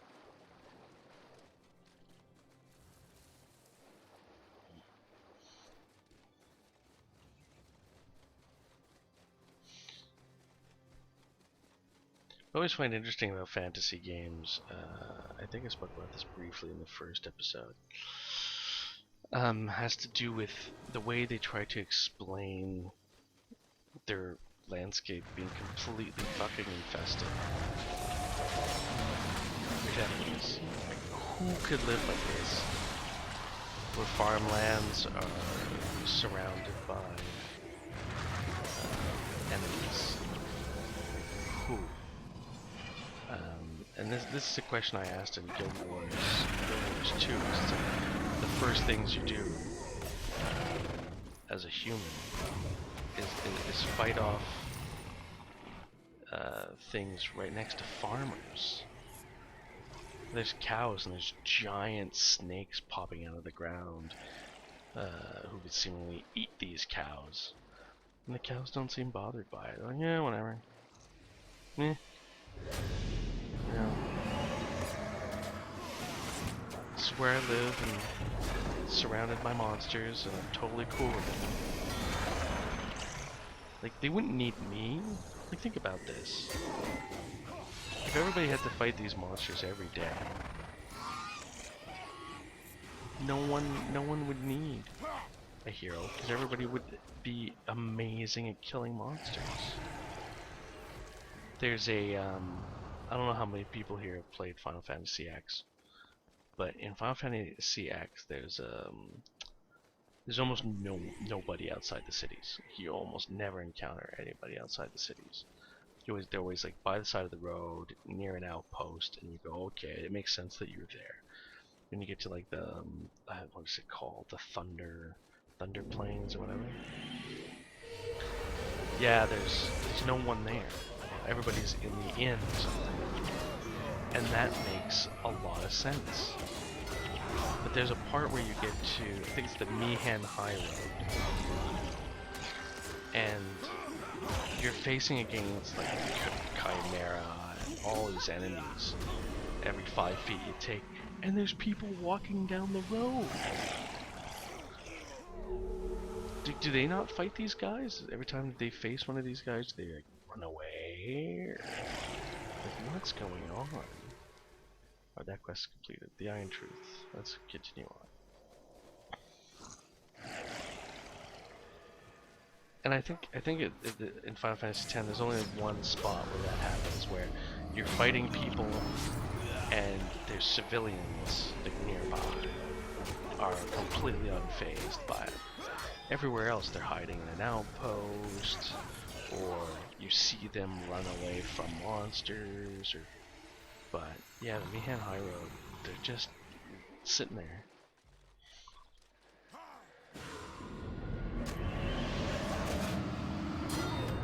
Now, Final Fantasy has a kind of get out of jail free card, because you always enter a kind of mini instance every time you enter a fight. It's like, oh, okay, there's a fight starting. Let's say all the civilians ran away and you ran to their help, and that's why you're in this fight. So you could like the suspension of disbelief kind of survives because of that game mechanic. In a game like this, what excuse do you have for having a pack of wild scale just roaming around? It doesn't make any sense. And like I was saying the other day, why is it like this one right here, the frigid scale, has the ability to use magic?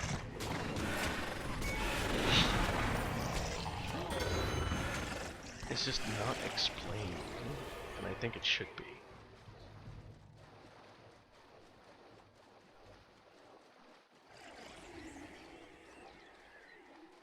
Alright. I think after this mission we do the boring one where we stand around in the consulate and or the courthouse or whatever, and they try to convince us that there isn't this weird conspiracy. I don't remember the order I'm supposed to call people in, because it makes a small difference at some point.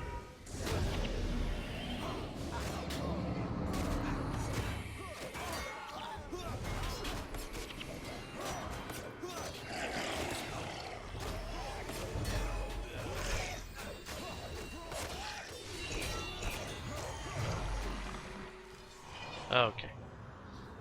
Alright, Iron Fist. You're gonna do the things I tell you to do. Let's go back to the Plains of Jaren. If if I go back to the Plains of Gerns and they send me something for fucking else where I have to put more people on my team again, I'm gonna be pissed.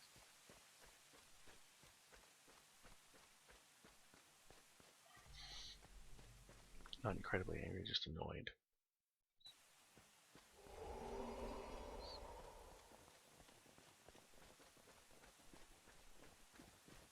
Alright, Jarek, what do you have?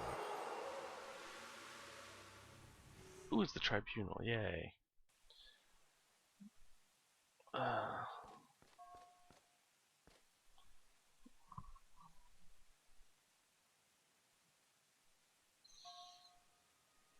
Recently I started playing Chrono Trigger with the wife.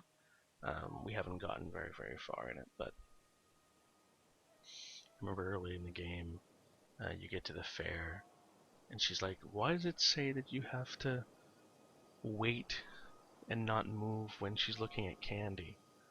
And I said, oh, it's for later. And I'm remembering, yeah, it's a lot like this. It's that whole, you know, there's going to be a court trial later on, and you're going to have to call people. Let's start with Dunkar. I think we have to wait for him to like actually enter the room or something. Or is he already here and he just walk? Okay, here we go.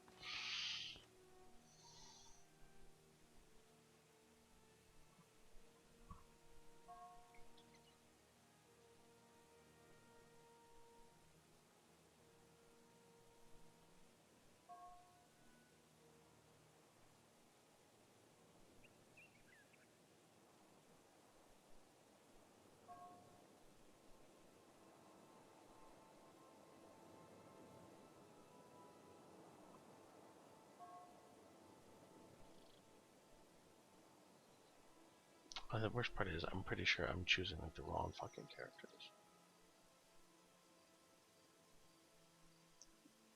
I think Varesh gets the counter here or something. Is she even here?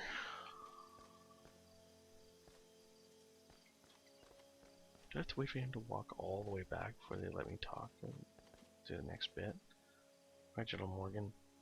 Is home to original Sun Spears back in the Dungeon time as we responded to the evil that was released.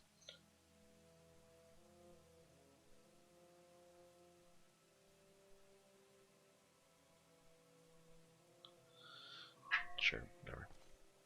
Or I've convinced him of something. Let's go with Iron Fist.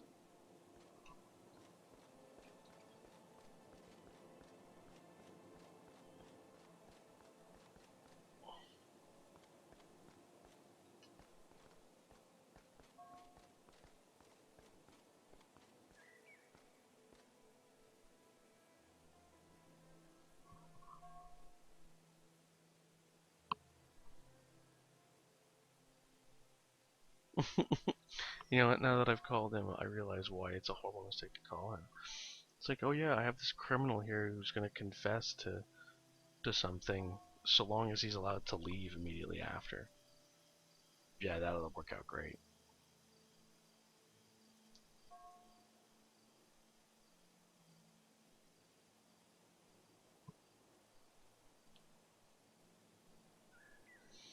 And then I'm going to call, I think it's Talcora is the last person I call. Alright. Alright, Morgan. Come on. Who do I talk to? Go back to your fucking seat. There you go. And then the next thing I say, we stop the next Corsair invasion of the Stomp. It's being funded by Korna, Sunspears, Kill Corsairs. We didn't do anything out of it. There we go. And then lastly, Talcora. I'm not doing too badly for somebody who doesn't remember how to do this particular section.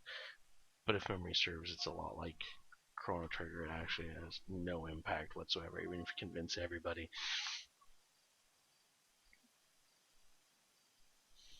This evidence is clearly a bit lacking.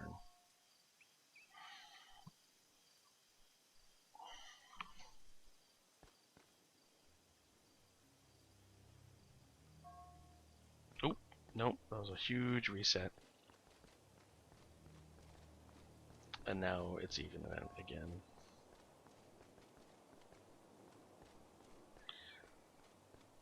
Why was Talcora not here? Oh, because she wasn't in my party when I'm so stupid.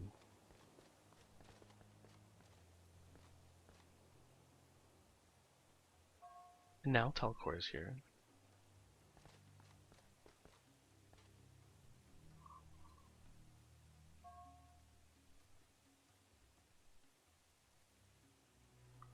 Some wild and baseless accusation.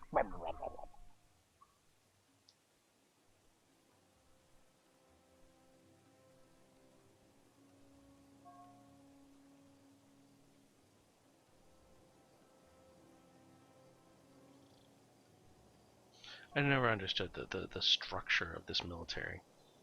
It never seemed to make any sense.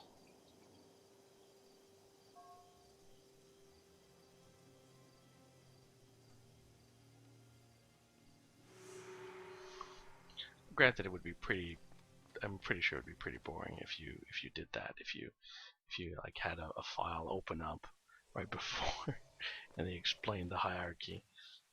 Said, oh yeah, by the way, just so you know, the General Morgan is here, and Cormier is like over here in a separate branch of a separate navy, like a separate military.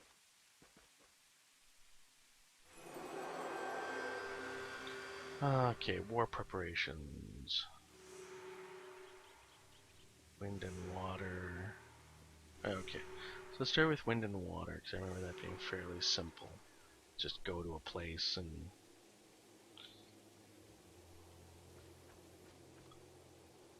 Okay. I lost all my heroes. If I remember correctly, it's like make a sacrifice to the water gods or something like that. It's nothing particularly difficult. So we're going to bring Talcora and Dunkoro, and we're going to bring Elias, Wynn, Acolyte Susuke, Nalani, and Kos, just because I need people to be leveled up. Because it is going to make a difference later having, you know, all my heroes leveled up. When we go to do some more advanced stuff.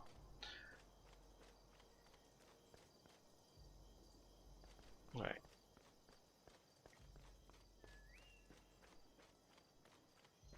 I feel bad for somebody who had to like design this island, because I think you see it in this one.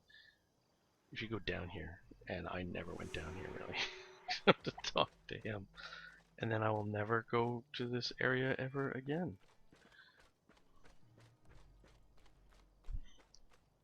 Oh yeah, I have a quest that I finished for you, didn't I?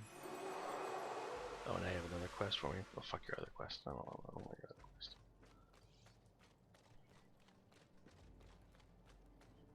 Right, wind and water. Because right now, the rewards for some of these quests are just so small in terms of Sun Spirit points, whereas later on, you get so much more when you're clearing out the Sun Spirit Sanctuary. And also, you can get bigger bonuses from these guys here, the scouts. Alright, so I'm not going to be on this map for very long, but let's still use our consumers. So we get here, a water elemental pops up, we kill it, and then we're done.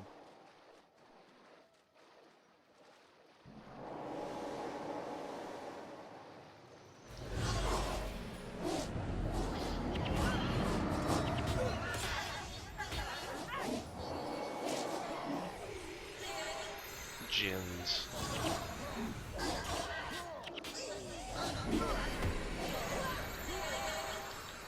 Djinns is one of those things which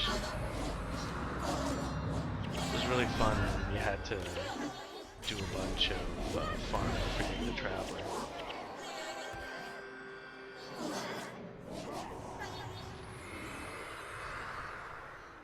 Somebody leveled up.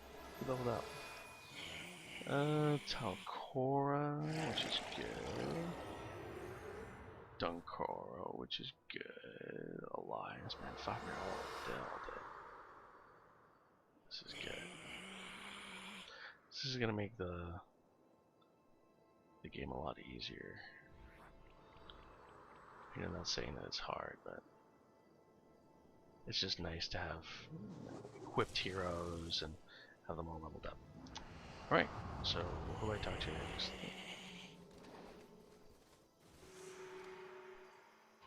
The storm.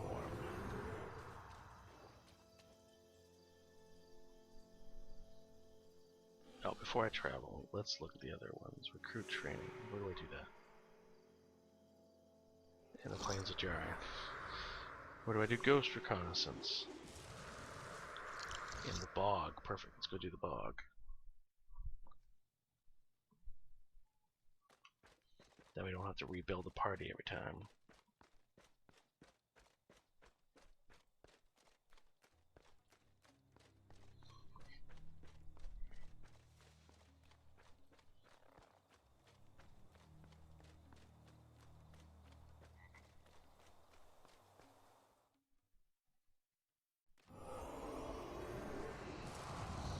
Alright, so...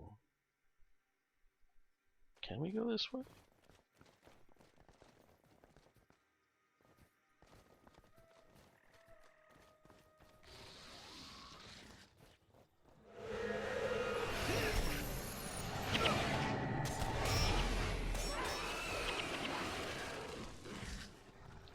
Some of the ugliest enemies in the entire game. Those fucking mandragores. Whoa!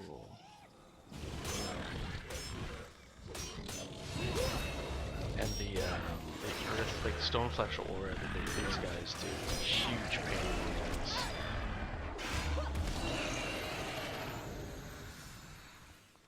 I'm trying to remember what was the name of the warrior build where you actually had to use those skills. There was one, I just can't remember what it was. And you just basically used earth. It made you nearly invincible. As a tank, of course, if you weren't a DPS character. But I find most of those builds quite interesting. Ones where you make a warrior into kind of half mage.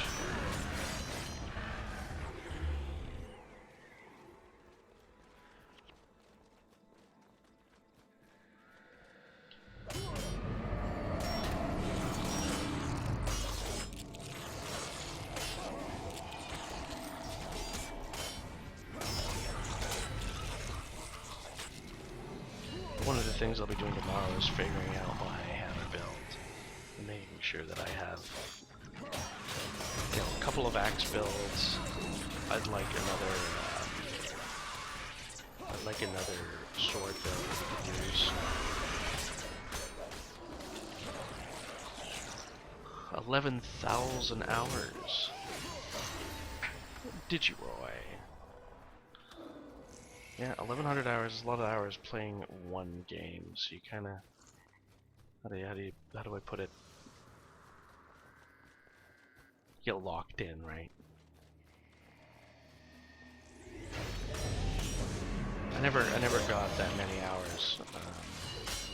Guild Wars 2, I got a fair amount more compared to Guild Wars 1.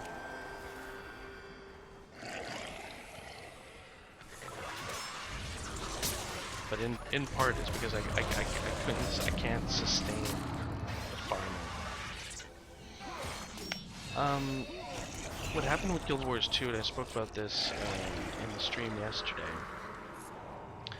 So I finished Guild Wars 2, the main campaign, right before the Living Story came out. I was still playing up till that point. And then the first season of the story started to come out, and I went out to sea. Basically, I went down to the south of Chile for 5.5 months, and then after which I was posted to a Chilean vessel for, what was it, 4 months? And so I was never in internet range, couldn't play, missed most, if not all, of the Living Story. And when I went to go play it, it was unplayable because you needed, I don't know, I forget which part of it you need like 50 people in a map to kill a sufficient amount of the fire guys that it would trigger, and it just wasn't triggering.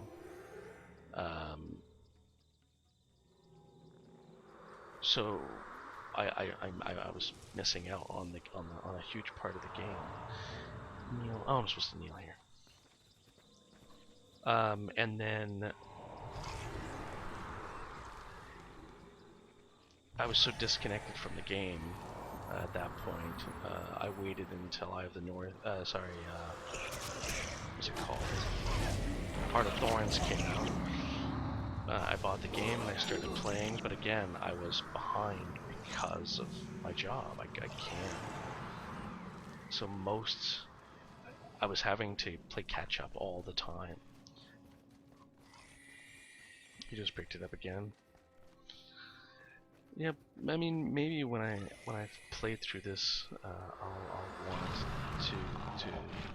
to do that again. I want to play Guild Wars 2 and do maybe a similar series, because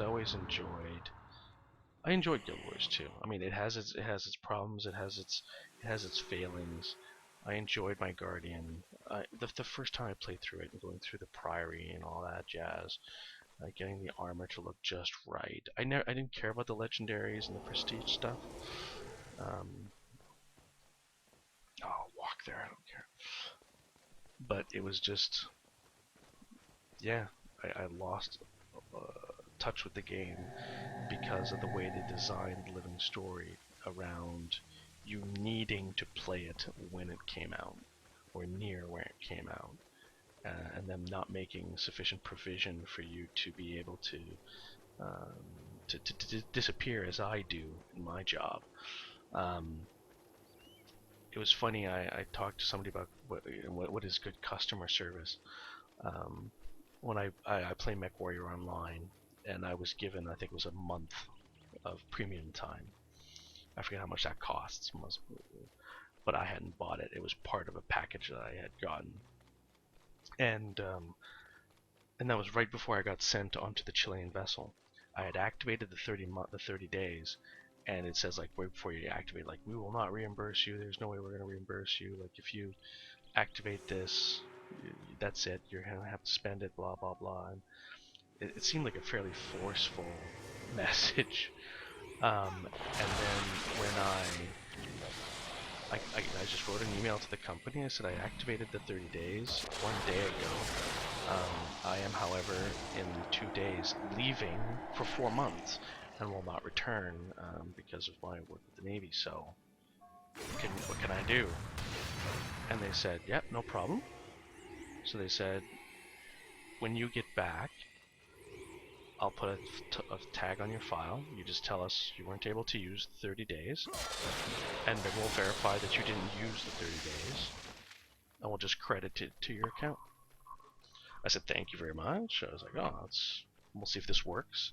And they ended up doing it. I just came back after 4 months of being away. I said, yeah, I'm back. And they said, here you go. Here's your 30 days of time back. And I was immensely grateful. So I wasn't penalized, for having gone away or being forced to leave. But I felt that Guild Wars 2 did that to me. I was penalized for being in the Navy. Like, how dare you have a life outside this game? And it really shouldn't be that way. I should be able to go back and replay the Living Story in its entirety without the need for a guild of 200 people to rush into a zone just to help one person get through it. I disagree with that.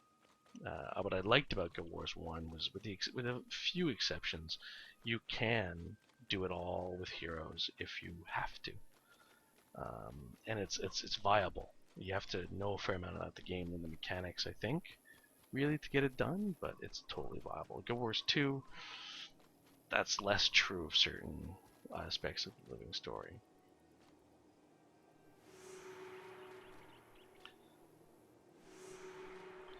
Alright, so we should have recruit training complete. Now we can go to the Sunspirit Great Hall, hand those in, and then we can begin the invasion of Korna. get off Noob Island tonight, which was the plan. Alright, war preparations done. Wind and water. And whatever this was. And then the time is nigh. Huzzah. Did that level up any of my characters? Yes, Talcora is up a bit. Let's give her some healing and divine favor. So if you picked it up again, Guild Wars 2, what are you doing in it? Are you replaying parts of it? Are you starting a new character? Are you continuing to farm? Are you moving your guild forward? Like, what's usually when I play a game, I have like a short-term, medium-term, and a long-term goal. Short-term tonight, for example, in this series, I wanted to get off Noob Island. In the next series, or tomorrow or next week, I want to finish this entire campaign, and then long-term, I want to finish Eye of the North. Not Eye of the North. I want to do the Deep. Like those are my set goals moving forward. What other character do I want to bring? I don't even think it's important what characters I bring, because this is just literally a cutscene, isn't it?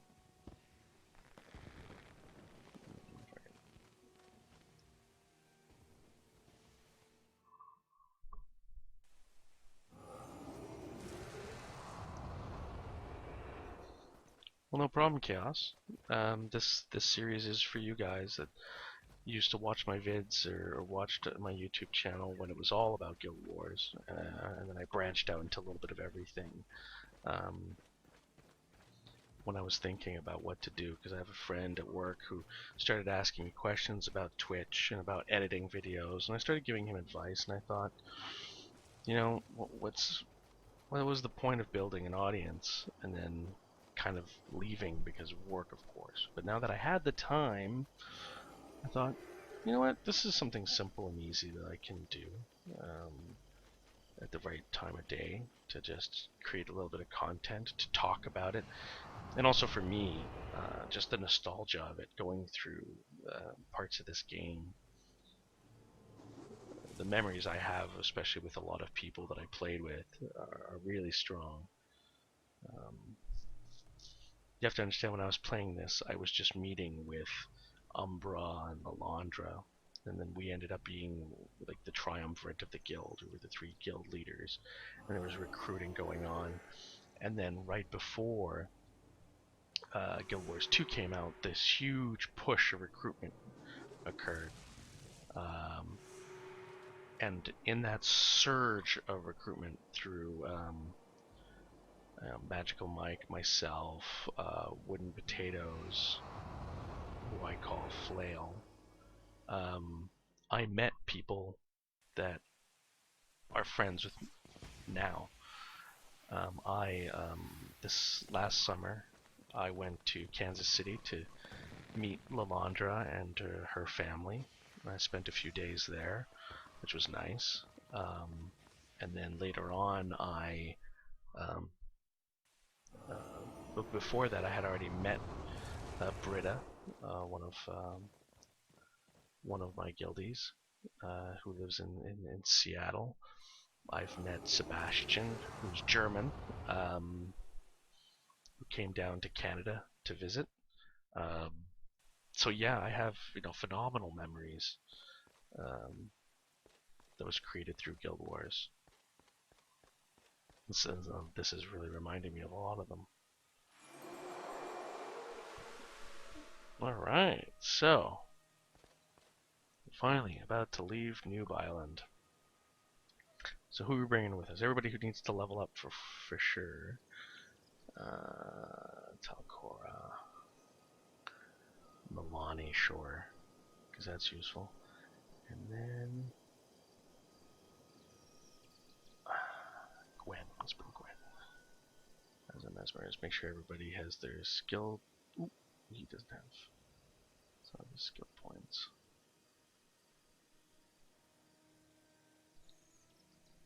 Now, keep in mind, I'm not trying to tell people that they should definitely meet their guild members and meet people from the internet. However, I've never had a bad experience. The people that I've met, the connections I've made, they've all been very, very positive.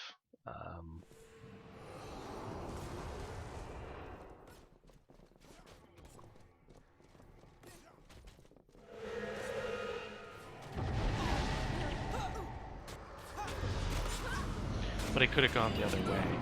I mean, I remember when my friend from Seattle came up for the first time.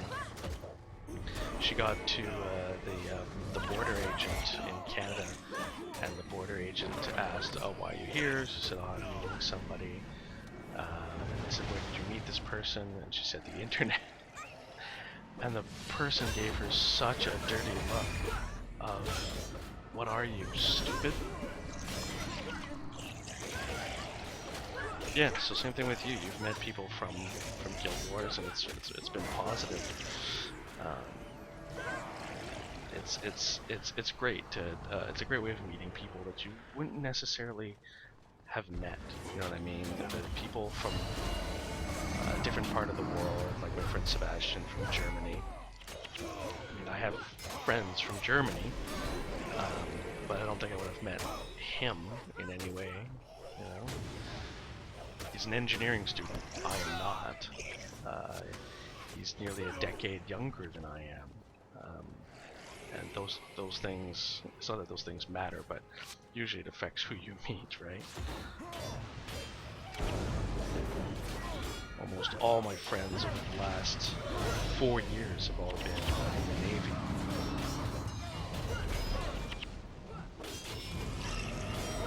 And although that's nice, you know, to have friends that you respect on a professional level, you don't have the same hobbies. If you meet somebody from Guild Wars, more than likely they like MMORPGs, they like other video games, they're probably vaguely in your age group. And those things matter.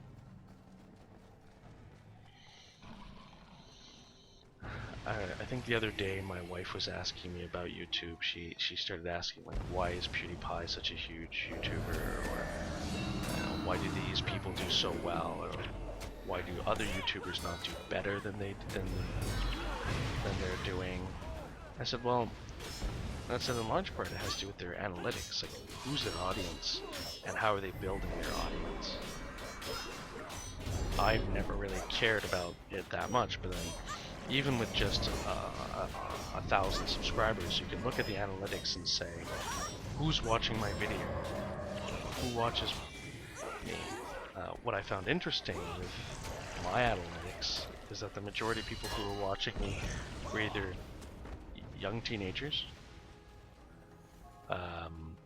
or people of my age, so people in their late 20s, early 30s, although now I'm coming up to my mid-30s, so that's true now.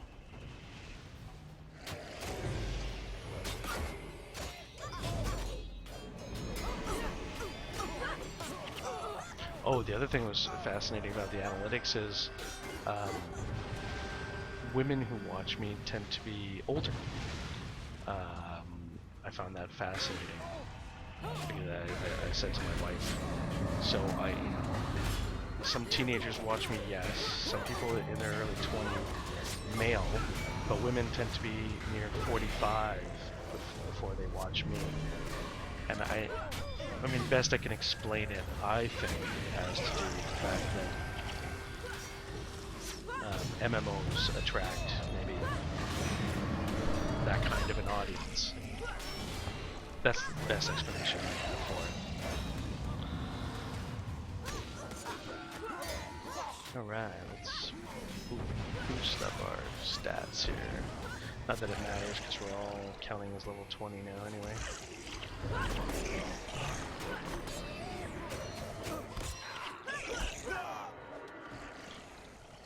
No, I have some friends in England that I hope someday to meet. I know that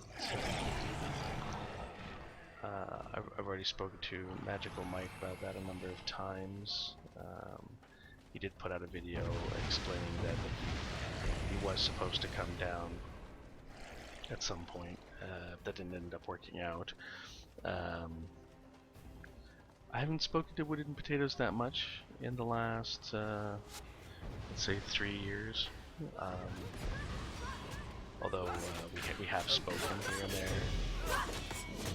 My buddy Rob, he's got a second kid now, so probably won't be seeing him anytime soon in Canada.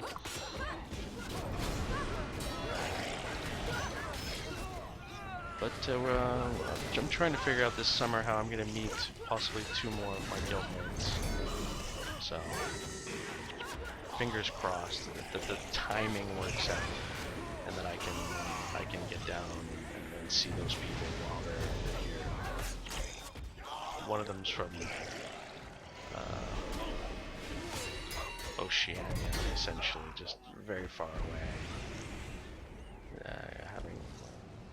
When you live in New Zealand, it's a bit more complicated if you want to come visit. Even though Canada's another Commonwealth country, it's quite the distance.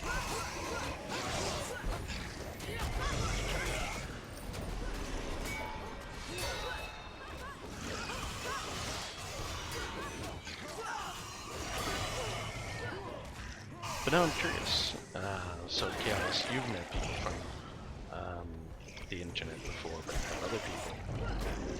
It'd be interesting to see if my YouTube audience have also done that. I think it's less and less strange. I think people have accepted the fact that the internet's a great way of meeting like-minded people from not only your neighborhood, but from all over the world.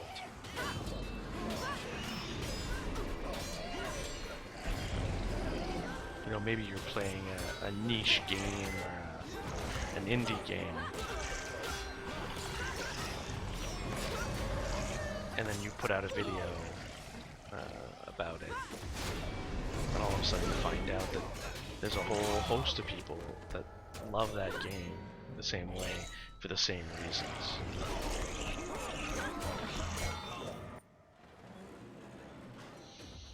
Yeah. I agree with Chaos. Yeah, it's more and more the norm. There's nothing too odd about it now.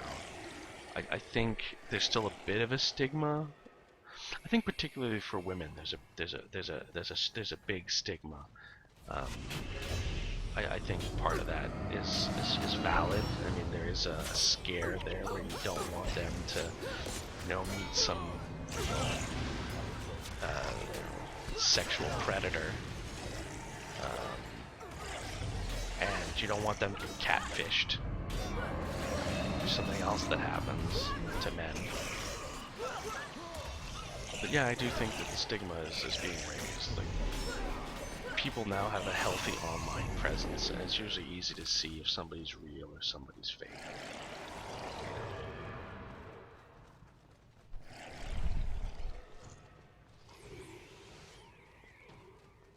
Which is why it's strange when somebody pushes for anonymity.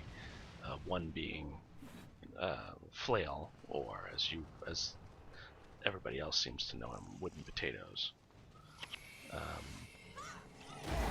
I found that fascinating. He's managed to keep himself kind of hidden.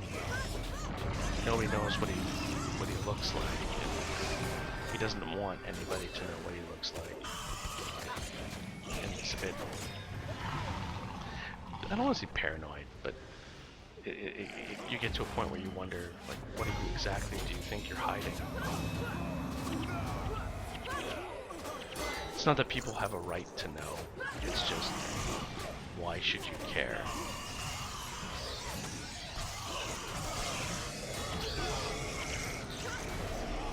I remember once I was having a conversation with someone at university, and they were saying, oh, they don't have Facebook, they don't have MySpace. That this has been when MySpace was a thing. I said, why? I said, oh, well, I'm afraid of people seeing, you know, my face or my employer or anything like that. And at the time, I was working for a newspaper. said, yeah, but really? Do you really think this is a problem? You think hiding your face really protects your anonymity? It doesn't. Really doesn't. And does it really matter? I said, my face has been in national newspapers. Nobody knows who I am. There's almost an anonymity to having your online presence be present,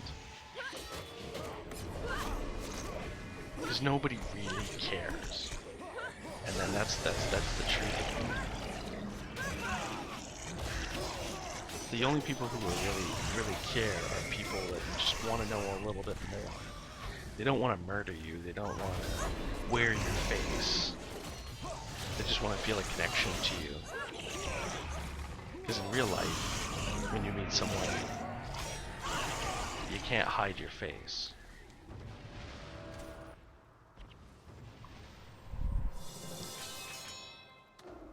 Alright.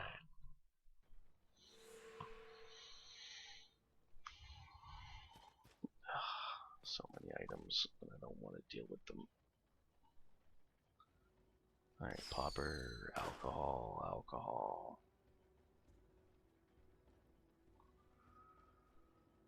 And sugary drinks. Okay, good. So we've dealt with most of that. Now I've lost some of my characters because, of course,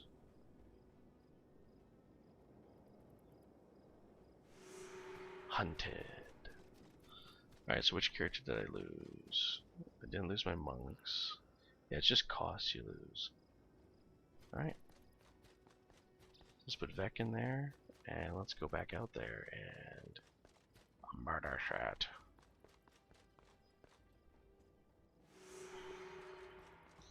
Alright, this is where we scout and find the Sunspear Sanctuary, which we probably won't be able to do tonight.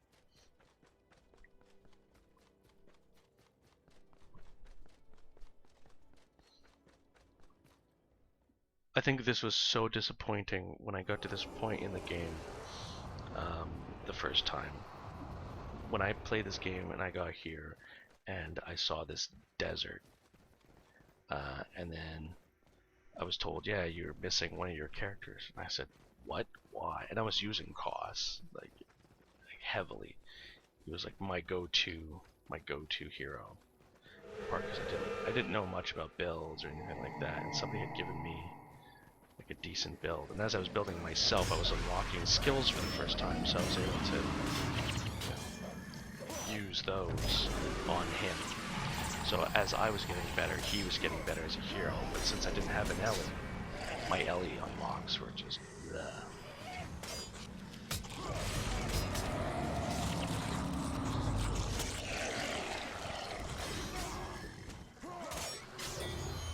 I am going to sleep the sleep of the dead tonight. I spent a good chunk of the day gardening.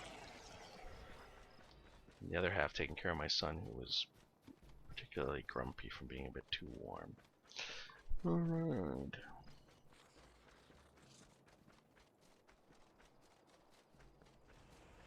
Where are we going?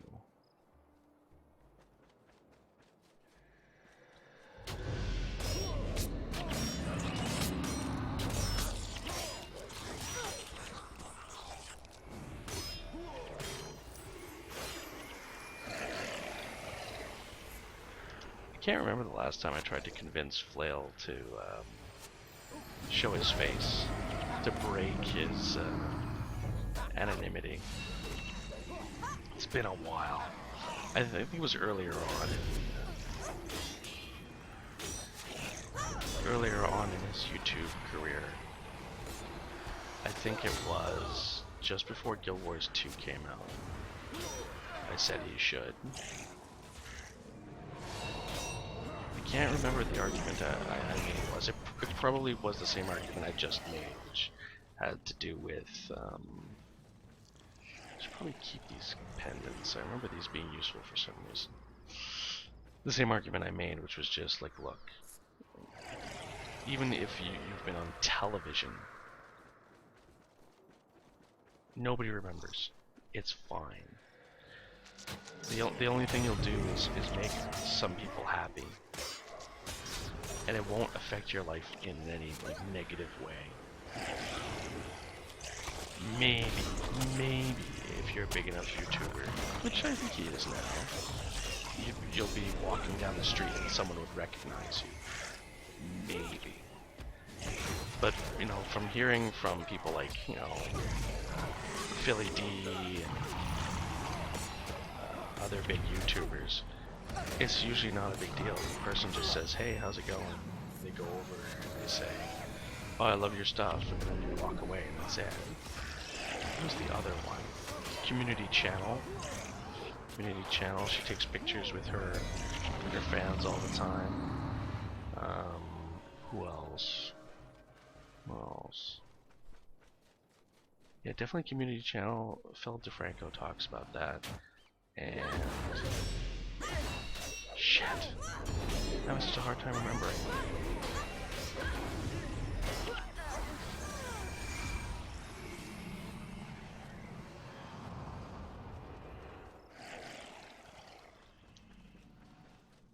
I'm slightly low level. I should be level 20 at this point in the game. We're getting there. We're getting there.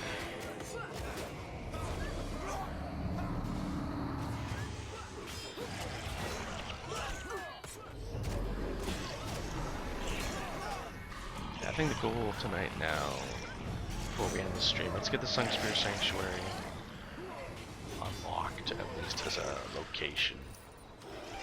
Which means I think killing a few grubs and fountains. The only... when we get to the Sunspear Sanctuary, when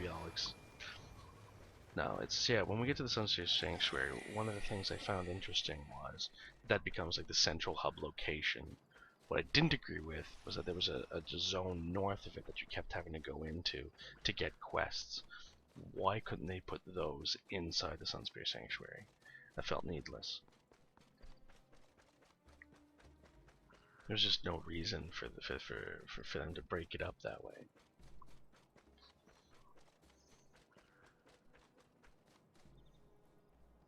I also had a hard time believing that the Cornins wouldn't catch on as to where we were. Yeah. It's hard to supply an army with food. I have a hard time believing that you could hide somebody in a cave just in the middle of their territory.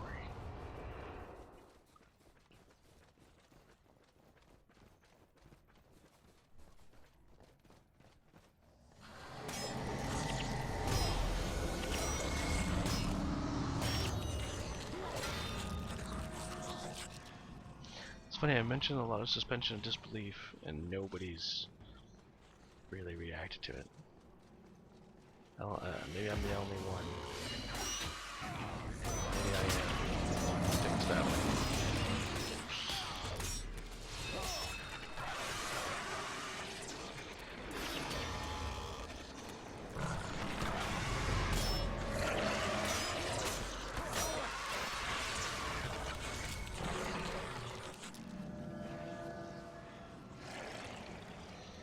Alright, here we go. Ooh, there's a nice body block there.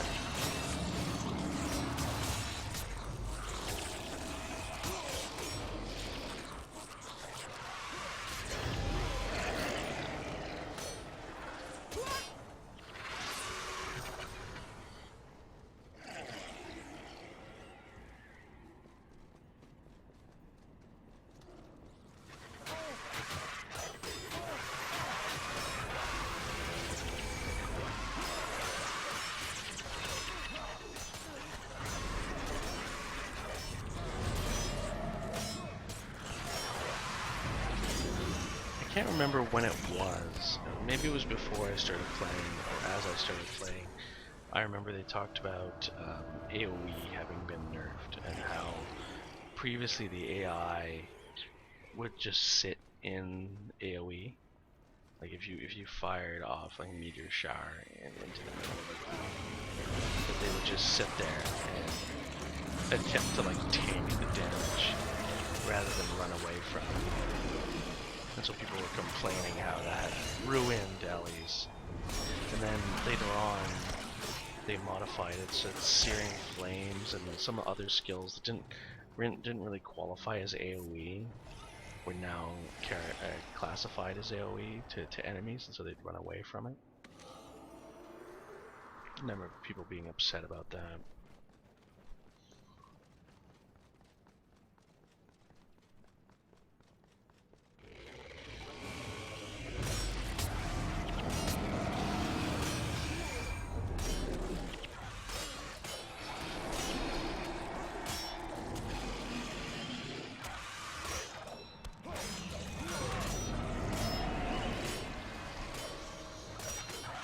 Alright, boom, cutscene. Sunspare Sanctuary, ours. And some chitin fragments. Yay. Oh, okay. And reward. And next. Alright, level 17. Huzzah. So we're making good progress here. We're advancing at least.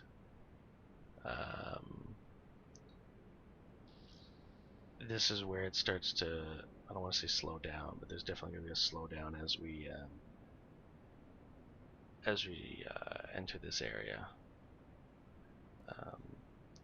Just because there's so many little quests we have to do in order to progress the story. You know, this became, I think this was one of the most interesting parts of the game when I played it the first time. You know, the fact that, you know, this kind of, let's build up our base, and let's, you know, establish a foothold and get some intel going. And I think that made a lot of sense. But I think when I replayed it again later on my other characters, I found this part extremely frustrating. Because you spend so much time in this area before you get to explore Vabi, which is, I remember this being quite quick, and then you ended up spending up so much time in the Desolation, and don't even get me started on the Realm of Abaddon, on the Realm of Torment. Alright, so that is it. Thank you very much, everybody, for coming out and watching. For the YouTube audience, yeah, episode 4 will be coming tomorrow, and that's when we're going to establish this command post and continue to push forward into Nightfall. Alright, so that's it, and I'll see you guys next time.